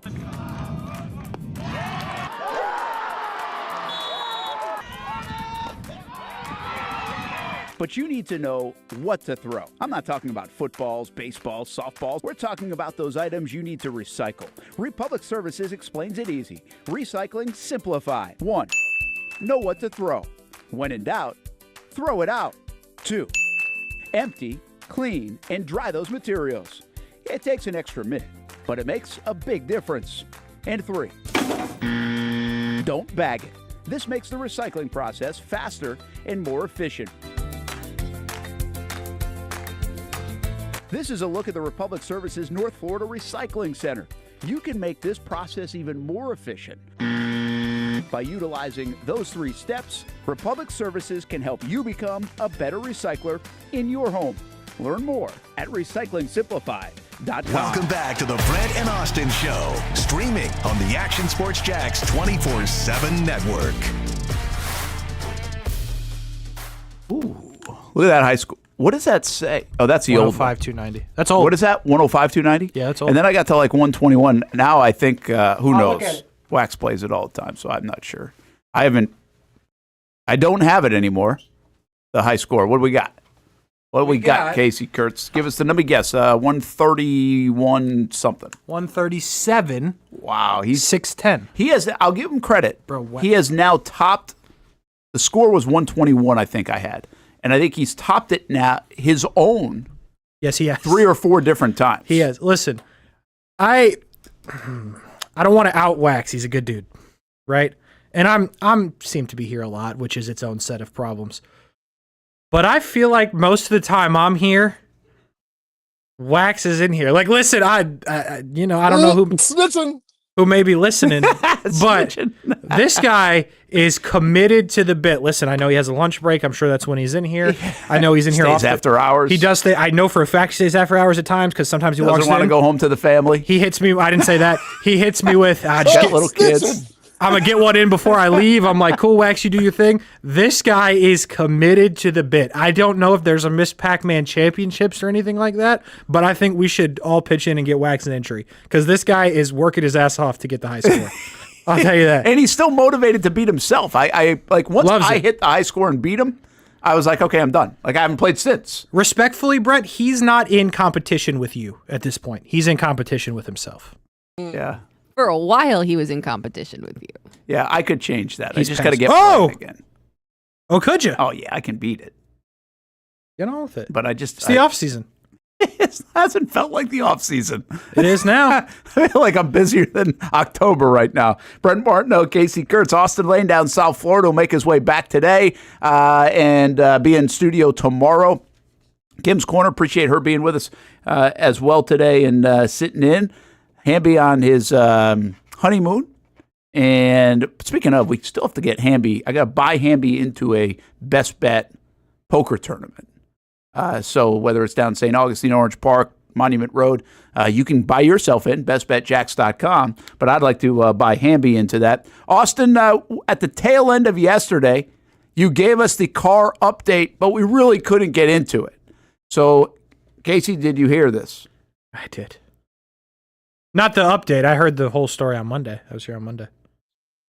Yeah, but you so you didn't hear the update. The engine blew up. It's over. It's over.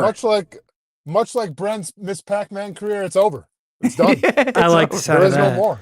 Very good segue. Huh, so that's it, huh?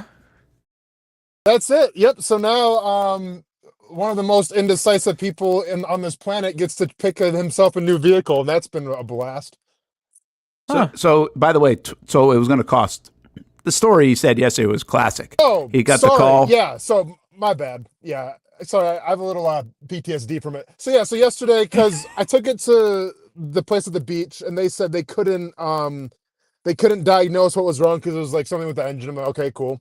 So then I get it towed to like a dealership, and that dealership calls me up and goes, "Hey Austin, so we kind of went through everything, and it's gonna be 22 to fix it." And I go, "Okay, I mean, 2200." Like, yeah, let's go ahead and go with that. And then she goes, "Oh no, I'm sorry, I meant 22,000." And then she had the audacity to go, "So should we go ahead with that or not?" I go, "Well, the car's probably worth like 4,000, so probably not, huh?" That's she goes, crazy. "Yeah, I didn't think so." I go, "Okay, great, thank you." So yeah. Huh? Have you had the moment to come at peace with the fact that car is now out of your life? Because as far as I understand, Austin, that car's been around for a lot of huge moments in the Austin Lane life to this point. I mean, since what, 2014, I've had it. So an 11-year run. 11-year run. A lot of big moments in 11 years. 200,000 miles. It was like 198,000 miles on it, Casey. Just missed the 2-century mark. Damn, you hate to see it. Hate to see it. I love the move of. So when do you want to fix it? That's a bold decision. Yeah. So should we go ahead with this? No, we shouldn't go ahead with it for $20,000. Are you kidding me? All right. So you're. That's funny. You don't strike me as indecisive. Like. My wife trying to pick a restaurant out, like she's very indecisive on a lot of things. And, but you don't really strike me that you would be that way, but when it comes to vehicles or other things. No, it's not. I guess I shouldn't word it as indecisive. It's just, there's so many possibilities, and I'm not like married to anything. It's not like I have like a dream car. I'm saying, oh, I want to get this next. Like, sure. I've literally never thought about it. I thought the Cybertrucks looked cool for a little bit, but like, I'm not gonna get a Cybertruck. So, I'm just kind of alone at sea, Brent, like kind of browsing, like, what could I get? But I have it a little narrowed down. I have it narrowed down to maybe like a pickup truck. Like sound narrowed down. Well, I mean, for the sake of sponsorships, Casey, I'm trying to. Yeah, yes. Yeah. I can tell you where to go. Nimick Buick GMC. There we go. Yeah, I've been looking at that a little Sierra. bit, or maybe I'm thinking like another Cadillac, just a little updated one. We'll see. All right. Like not a wagon though. No. Like you got to get out of the wagon, dude. Like the Austin Lane and wagon doesn't fit, Casey. Well, I was looking at a Range Rover, and those look pretty sweet, but okay, kind of hard to find around Jacksonville. That's different than a wagon, though, isn't it? No, for sure. I'm just saying I'm just saying on my list right now. Like, hey, Range Kim, Rover. if you're if you see Austin and he pulls up in the parking lot and you don't know what he's driving, he pulls up in like I see where you're going. A Cadillac wagon. Mm-hmm. Let me kind of like double taken like. Let me rephrase that to an actual question, Kim. If you knew Austin Lane was coming into the station, you didn't know him, but you were like, hey, Austin Lane's coming in, former Jacksonville Jaguar, host the show with Brent, current UFC fighter, and a car pulls around the circle to come in, what car do you think that would be? Never knowing him before. Now that's a question. That is a question. Right. Definitely not a wagon, though. There you go. No. This seems like a Jacksonville Feud question. That's not bad. That's not a bad idea at all. Yeah, I'd be. Are you going to drive the motorcycle now? Oh, that's right. Is he there? I think we lost his audio. Austin! What happened? It was just working.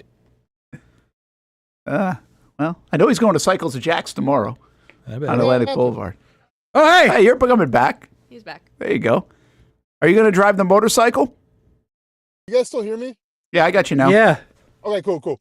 No, because the motorcycle doesn't really fit me either, and I'm not going to drive it to South Florida. So no, I'm gonna have to get something here pretty quickly. But yeah, I'm probably looking at a truck or something like that, Brent. Honestly, and if you want to know like what my dream purchase would have been, but then I kind of did the numbers and I figured out like trying to charge it would be too much of a hassle.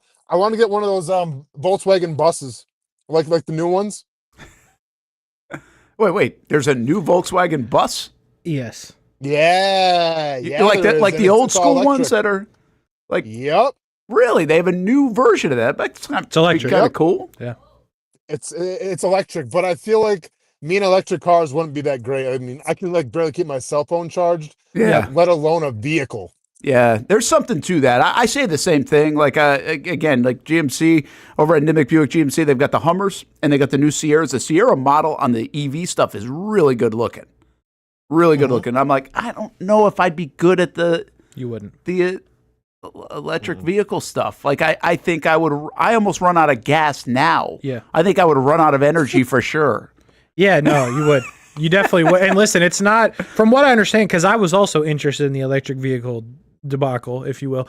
But really what sold me, it wasn't the money thing. Like what really sold me against it was Amanda was like, you do realize like you can't just pull up to like, there's not that many charging stations. Yeah, like, yeah. You got to plan stuff out. And anytime I hear